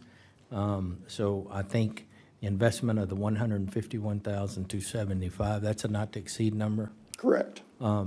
Is going to be well worth it so that we have the right and proper design. The whole thing with going with KSA is that they're familiar with everything, and we'll be able to save some money in that regard. Right, because if we didn't use KSA, we'd have to put it out for proposal and go through, and you're basically looking at a 3-month delay. This way they can get started in 2 weeks with the signed authorization. We can get these plans in and we can get them bid, and they should be able to have these things finished hopefully in the June timeframe.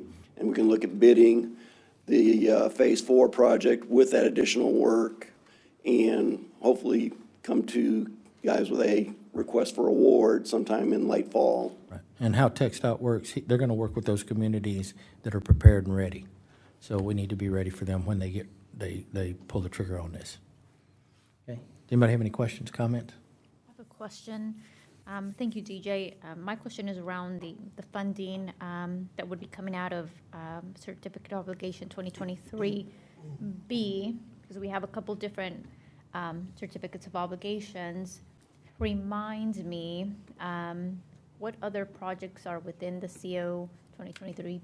You would have to ask that. Water utility. And really my main, what I really want to know is, was the $150,000, was that a contingency that we had within the 2023B, or are we decreasing funding for other projects? The 2023B was designed to be both construction, design, and pay for a portion of construction. We, staff and city manager and stuff, knew that we were going to have to issue bonds in the future to handle the construction, because we don't have the full $7 million right now. We have about, I think 2023B is somewhere in the $2.5 to $3 million range, and this would be taken out of that particular budget. But then when we do the new bond or new pay request or sell for the new loan, we would be adjusting that loan amount to cover both basically whatever is remaining once we get the bids back. So we knew when we issued 2023B that we are not issuing for the full cost of the project, because we knew that we didn't want to try to guess that dollar amount prior to getting a lot more engineering done. We'll have gotten a longer way through engineering by the time we get around to early FY25, and council will have to consider additional debt related to the project in early FY25. So you're thinking October, November of 2024. Correct. And basically the city is not going to be issuing any debt obligation in 24, fiscal year 24.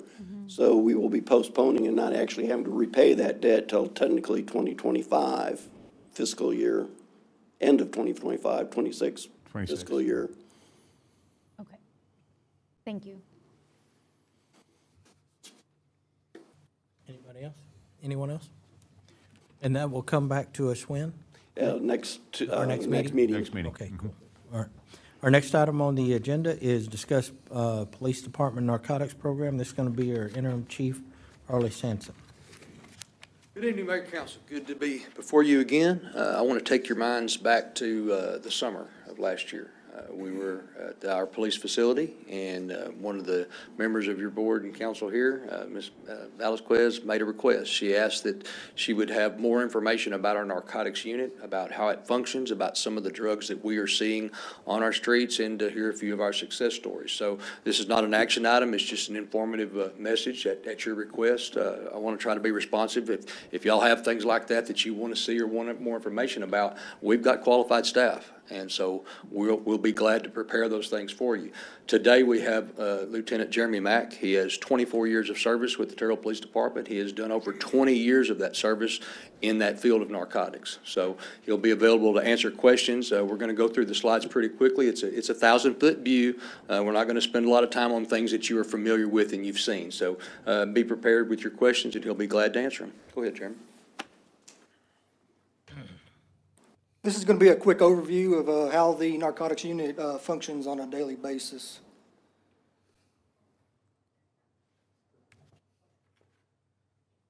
The mission of the Terrell Police Department Narcotics Unit is to make our community safer by reducing the availability of illegal drugs to our citizens through education and enforcement, intelligent gathering, case preparation, and overt operations. The Terrell Narcotics Unit consists of myself, Lieutenant Mack, Sergeant Clarence White, James Melton, Jordan Yates, and Richard Waters, which are two of the newcomers to the unit. Some of the methods of investigations that we use are covert operations, surveillance, undercover, and confidential informants. We usually use confidential informants mostly on all of our investigations. Overt is interdiction and knock and talks. Like I said, we'll get information from a concerned citizen about drugs being sold by a neighbor. So we'll just go and knock on their door and pretty much ask them. And a lot of the times it works.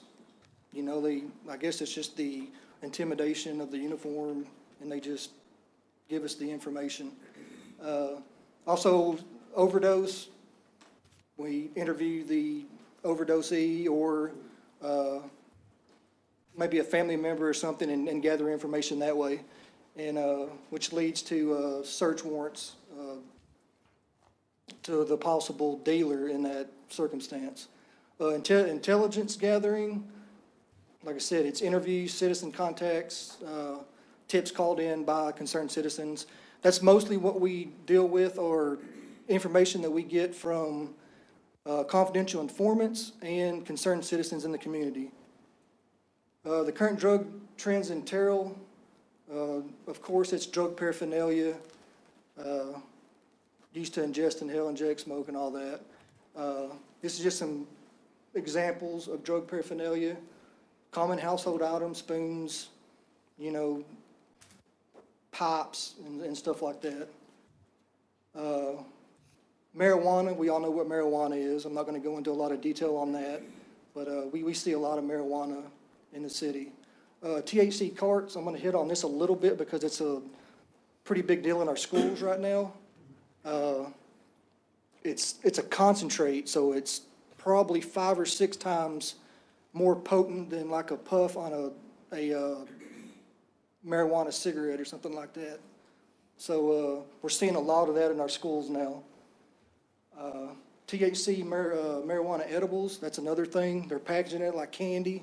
We're seeing a lot of that in our schools too. A lot of it's coming from Oklahoma, Colorado, and California.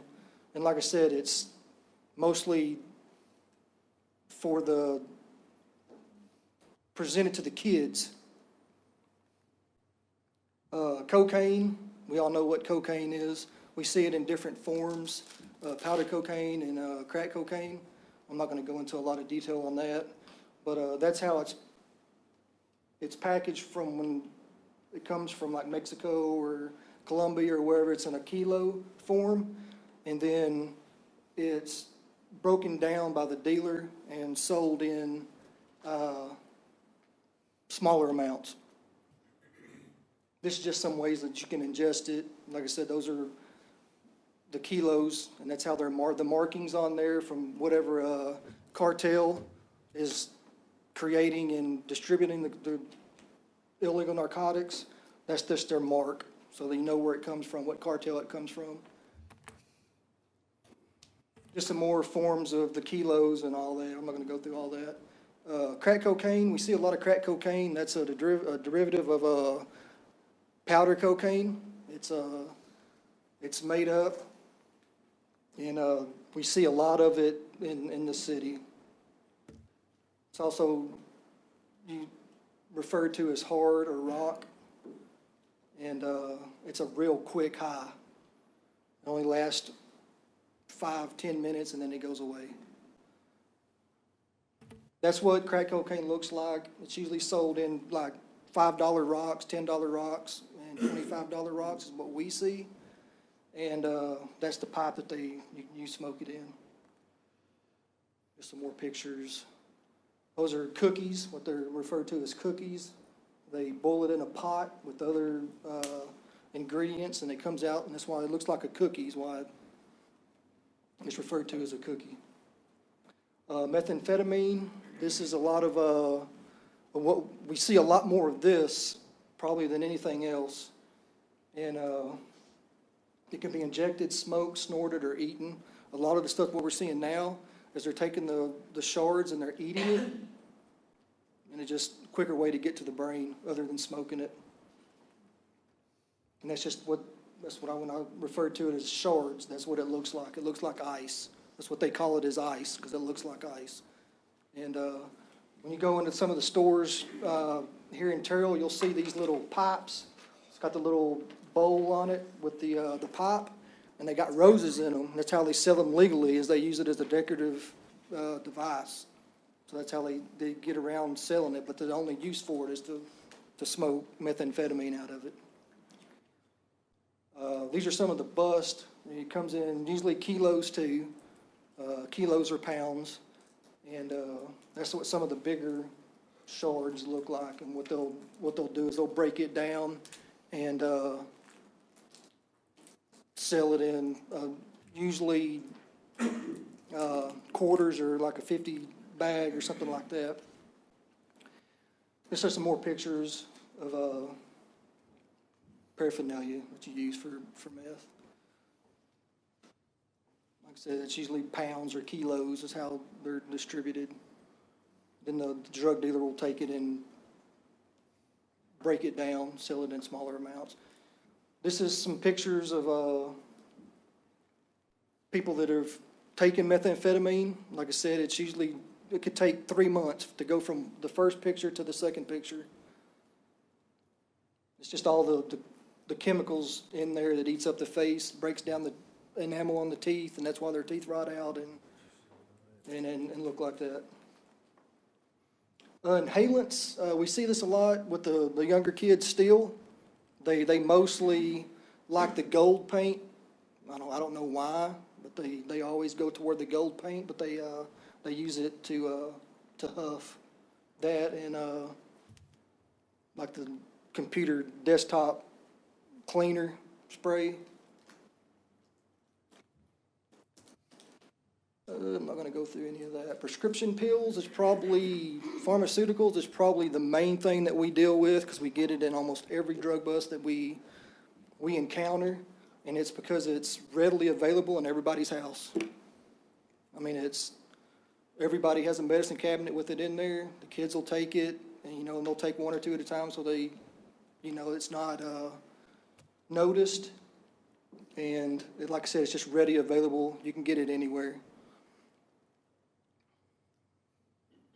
That's just some examples of Xanax and that kind of stuff. Some of the local busts that we have. money. So I think that's black tar heroin, which we don't see that very often, but we do see it. Some more of the local bust, guns, paraphernalia. That's a compartment in a car. Some of the drugs found in it. They often keep ledgers, and the ledgers will have like who they sold to and how much they owe. So it's getting that kind of stuff right there is big for us, because when it comes to the prosecution side of it, it can show like how many times they sold and how much they sell and all that. It's definitely beneficial for us when we prosecute. Just some more local buzz of the money that we get. That's one of our main things in the unit is we're going to take your money. We're going to confiscate your drugs. We're going to confiscate your paraphernalia. We're going to take your money because it's proceeds from illegal narcotics transactions. We're going to take your cars because that's what they use to deliver and transport it. We're going to take your house. We're going to take your property if you have real property or undeveloped property or whatever. We're going to take it from you. We're going to seize it. Like I said, we've had a lot of that here in the last probably month or two. Seizing their houses, and a couple of nice houses in the county that we've just recently seized. And it just, again, it's a deterrent. You know, you take away all their stuff and their money and where they live and all that, it's definitely a deterrent. It might make them not do it in the future, but probably not. This is our narcotics tip line. Like I said, a lot of the information that we get come from concerned citizens. We encourage people to use it because, like I said, we get a lot of information just from the next door neighbor saying, hey, this is what I see. And we'll take that information. We'll start an investigation. We'll use a confidential informant most of the time because we're all well known in the city, so we can't go out there and actually do the undercover buys ourselves. So we utilize confidential informants to get that done. So that's about it. Y'all have any questions? The photos, are those all, are you, the police department photos, or are those taken off of just, are shared within different departments? Those are shared from other Okay. departments. There are a few of those in that section where you have big bus. Those were our local photographs. If you follow our social media, anytime we get something big, Right. we make sure that it gets out there. I think the message that we really want to send here with this is that the increase in staff made a difference. Within 6 weeks, Yeah. we had a $300,000 bust in relation to seizure. So the message is clear that we're on top of this, and we're able to be on top of it because of the generosity of this council. You gave these guys what they needed. I don't know what else to say about that. We're going to do the job that we can do as long as we've been given the tools, the equipment, and the staff to accomplish it, and y'all been able to do that for us. So, like I said, Jeremy's been able to answer any other questions that you might have, but that's the message I want you to We get. chose the right guys that mesh, that complement each other in the unit. And like I said, we're really been able to take care of what we need to take care of with the extra bodies, and we appreciate that. Well, I can say on behalf of the mayor and probably the council as well, thank you for being out there and doing what you do. None of us, I think I can speak for all of us, none of us want drugs available to our kids. Yes, sir. Our students. So whatever we need to do to continue that, bring your request forward. I think we can all rally around trying to get you what you need to get the job done. And thank you for your service. Anybody have any comments or questions? When, shortly after coming on council, about 4 years ago, I started to receive concerns about, if there may be a sale at a house, maybe by a neighbor or so. So then, as a council, we made the decision to address that concern by adding an additional narcotics officer. And we realized it takes some time sometimes, or you have to move one officer to another, and then you have to backfill that role on the street. And so I'm glad to hear that there has been an improvement, even within the first 6 weeks of adding the additional narcotics officer.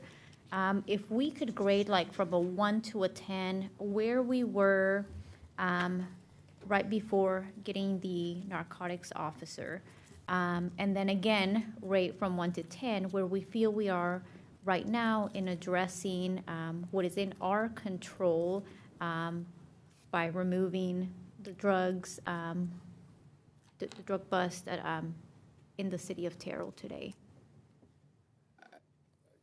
You want to think about that, or you want to do it? That's fine. I would say that we were probably at a 5 or 6, and now we're at a 7 or an 8. It's a sliding scale. It's fluid. You're not going to ever eliminate all the drugs in the city. You're not. It's not going to happen. You can give me 50 cops. It's not going to solve the problem. But we were able to make a dent. We were able to see the progress from going from two narcotics officers and a supervisor to 4 narcotics. I mean, we doubled the size of the unit. I mean, you can't help but expect more results. And we saw it right away in the fact that we were able to deploy troops to get more eyes on something, to be able to find another way to get in that door, to figure out who this other person might be leading us to. And you know, the biggest seizure that we've had in the last 10 years probably. I don't think it's probably been 10 years since we've had anything of that size. And so I would say we easily went to a 6 or a 7, you know, in that regard. So I'd like to be at a 9 or a 10. And we have the ability to do that at some point. But just understand, you're not going to ever completely eliminate it. Sure, that's the goal, and that's what we want to do.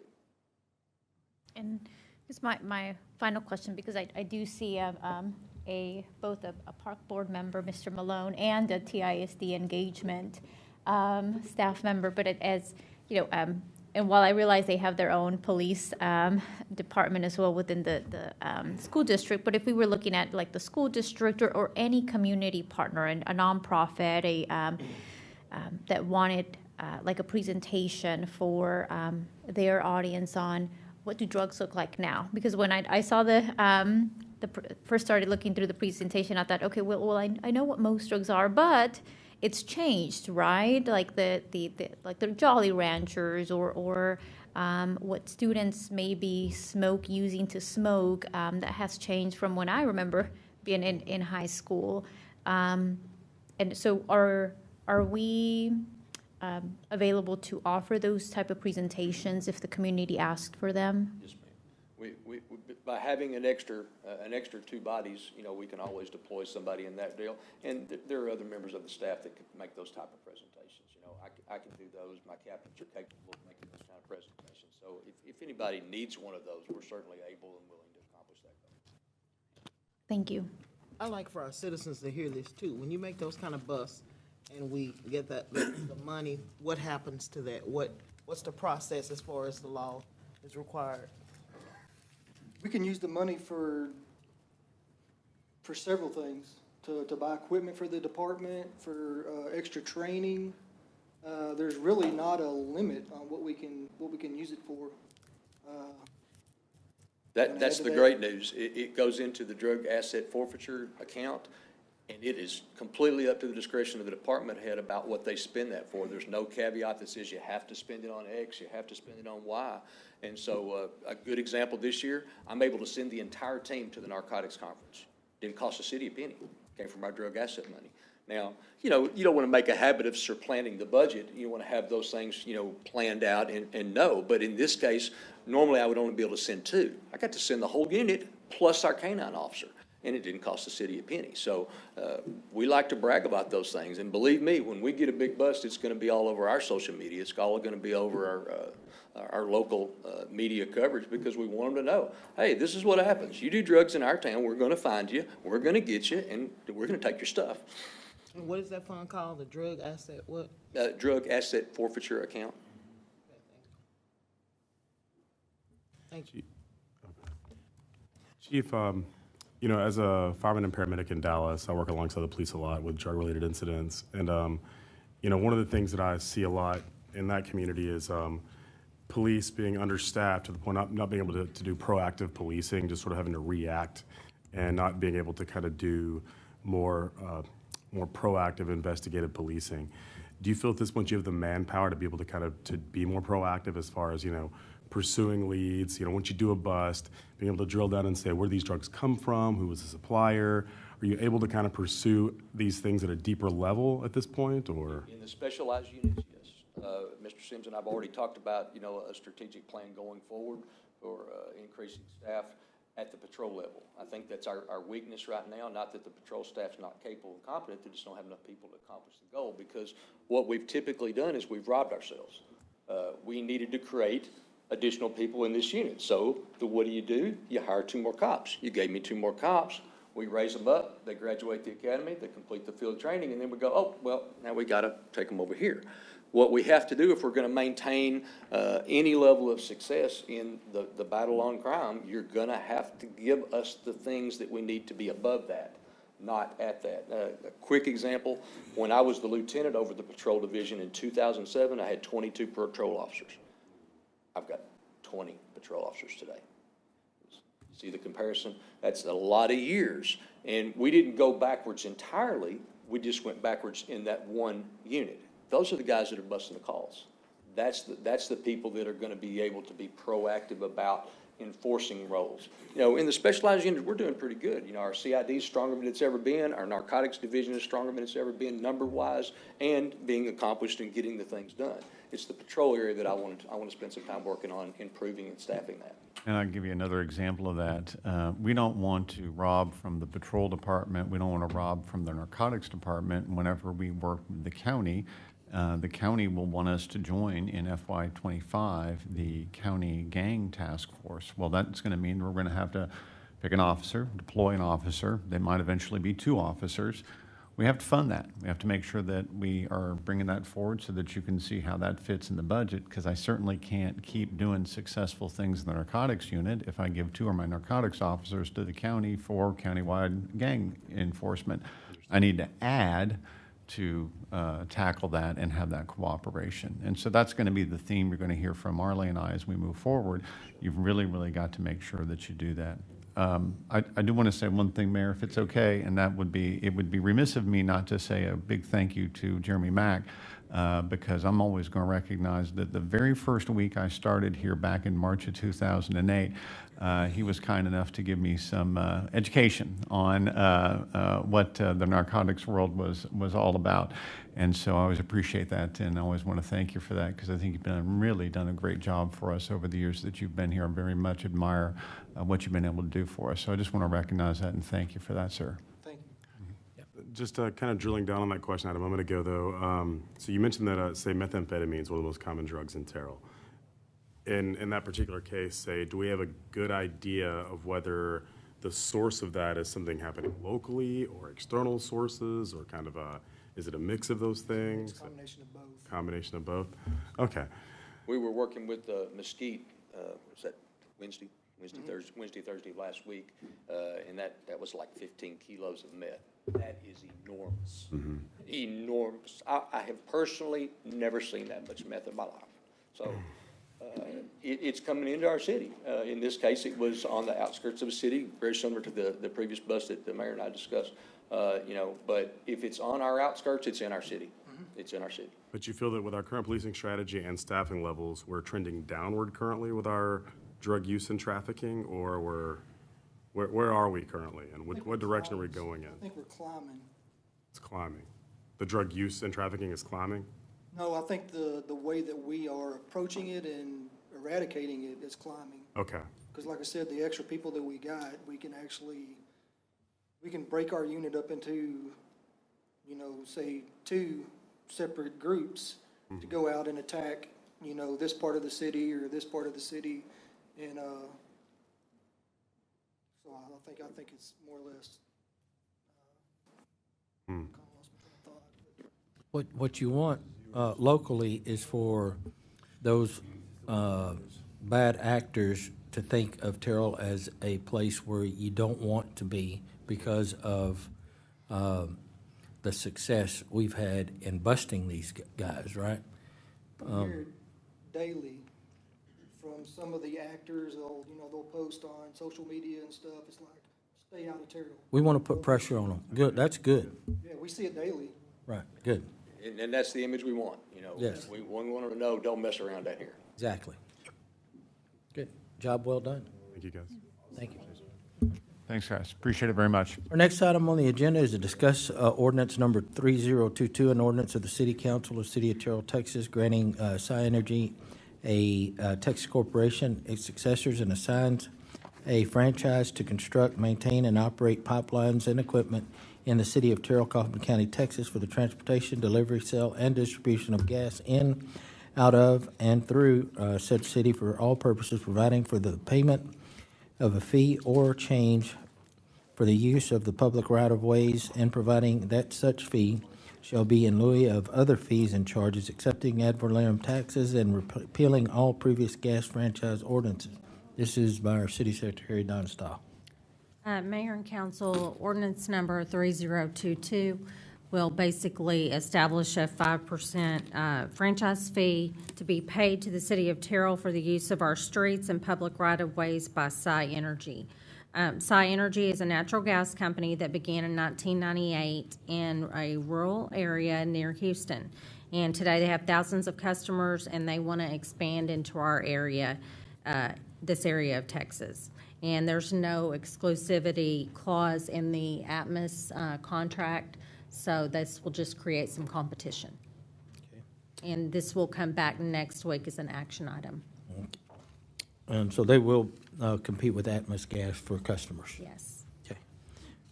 Anybody have any questions on this? This will come to us our next Yes, council sir. meeting? Yes, sir. Okay. Using the same infrastructure and piping, it wouldn't be, would it be infrastructure being built by them? or- Well, they will be putting their own infrastructure in.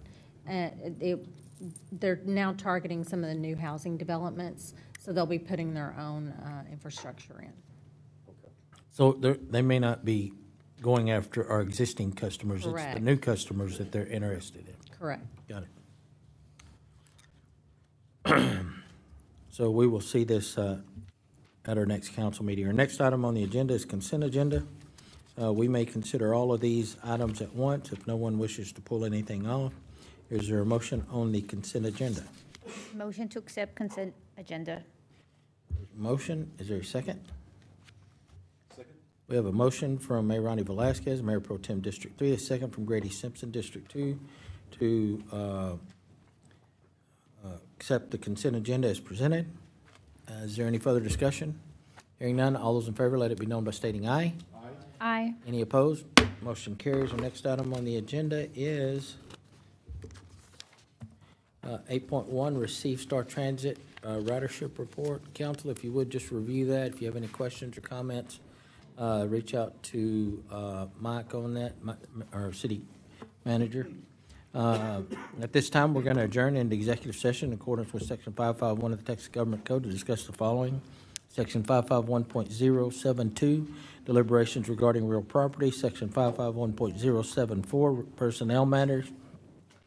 And Section 551.087, deliberations regarding economic development negotiations. We are now in executive session. We're going to move.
At this time, we're going to reconvene into regular session and consider action, if any, on items discussed in executive session. Are there any motions?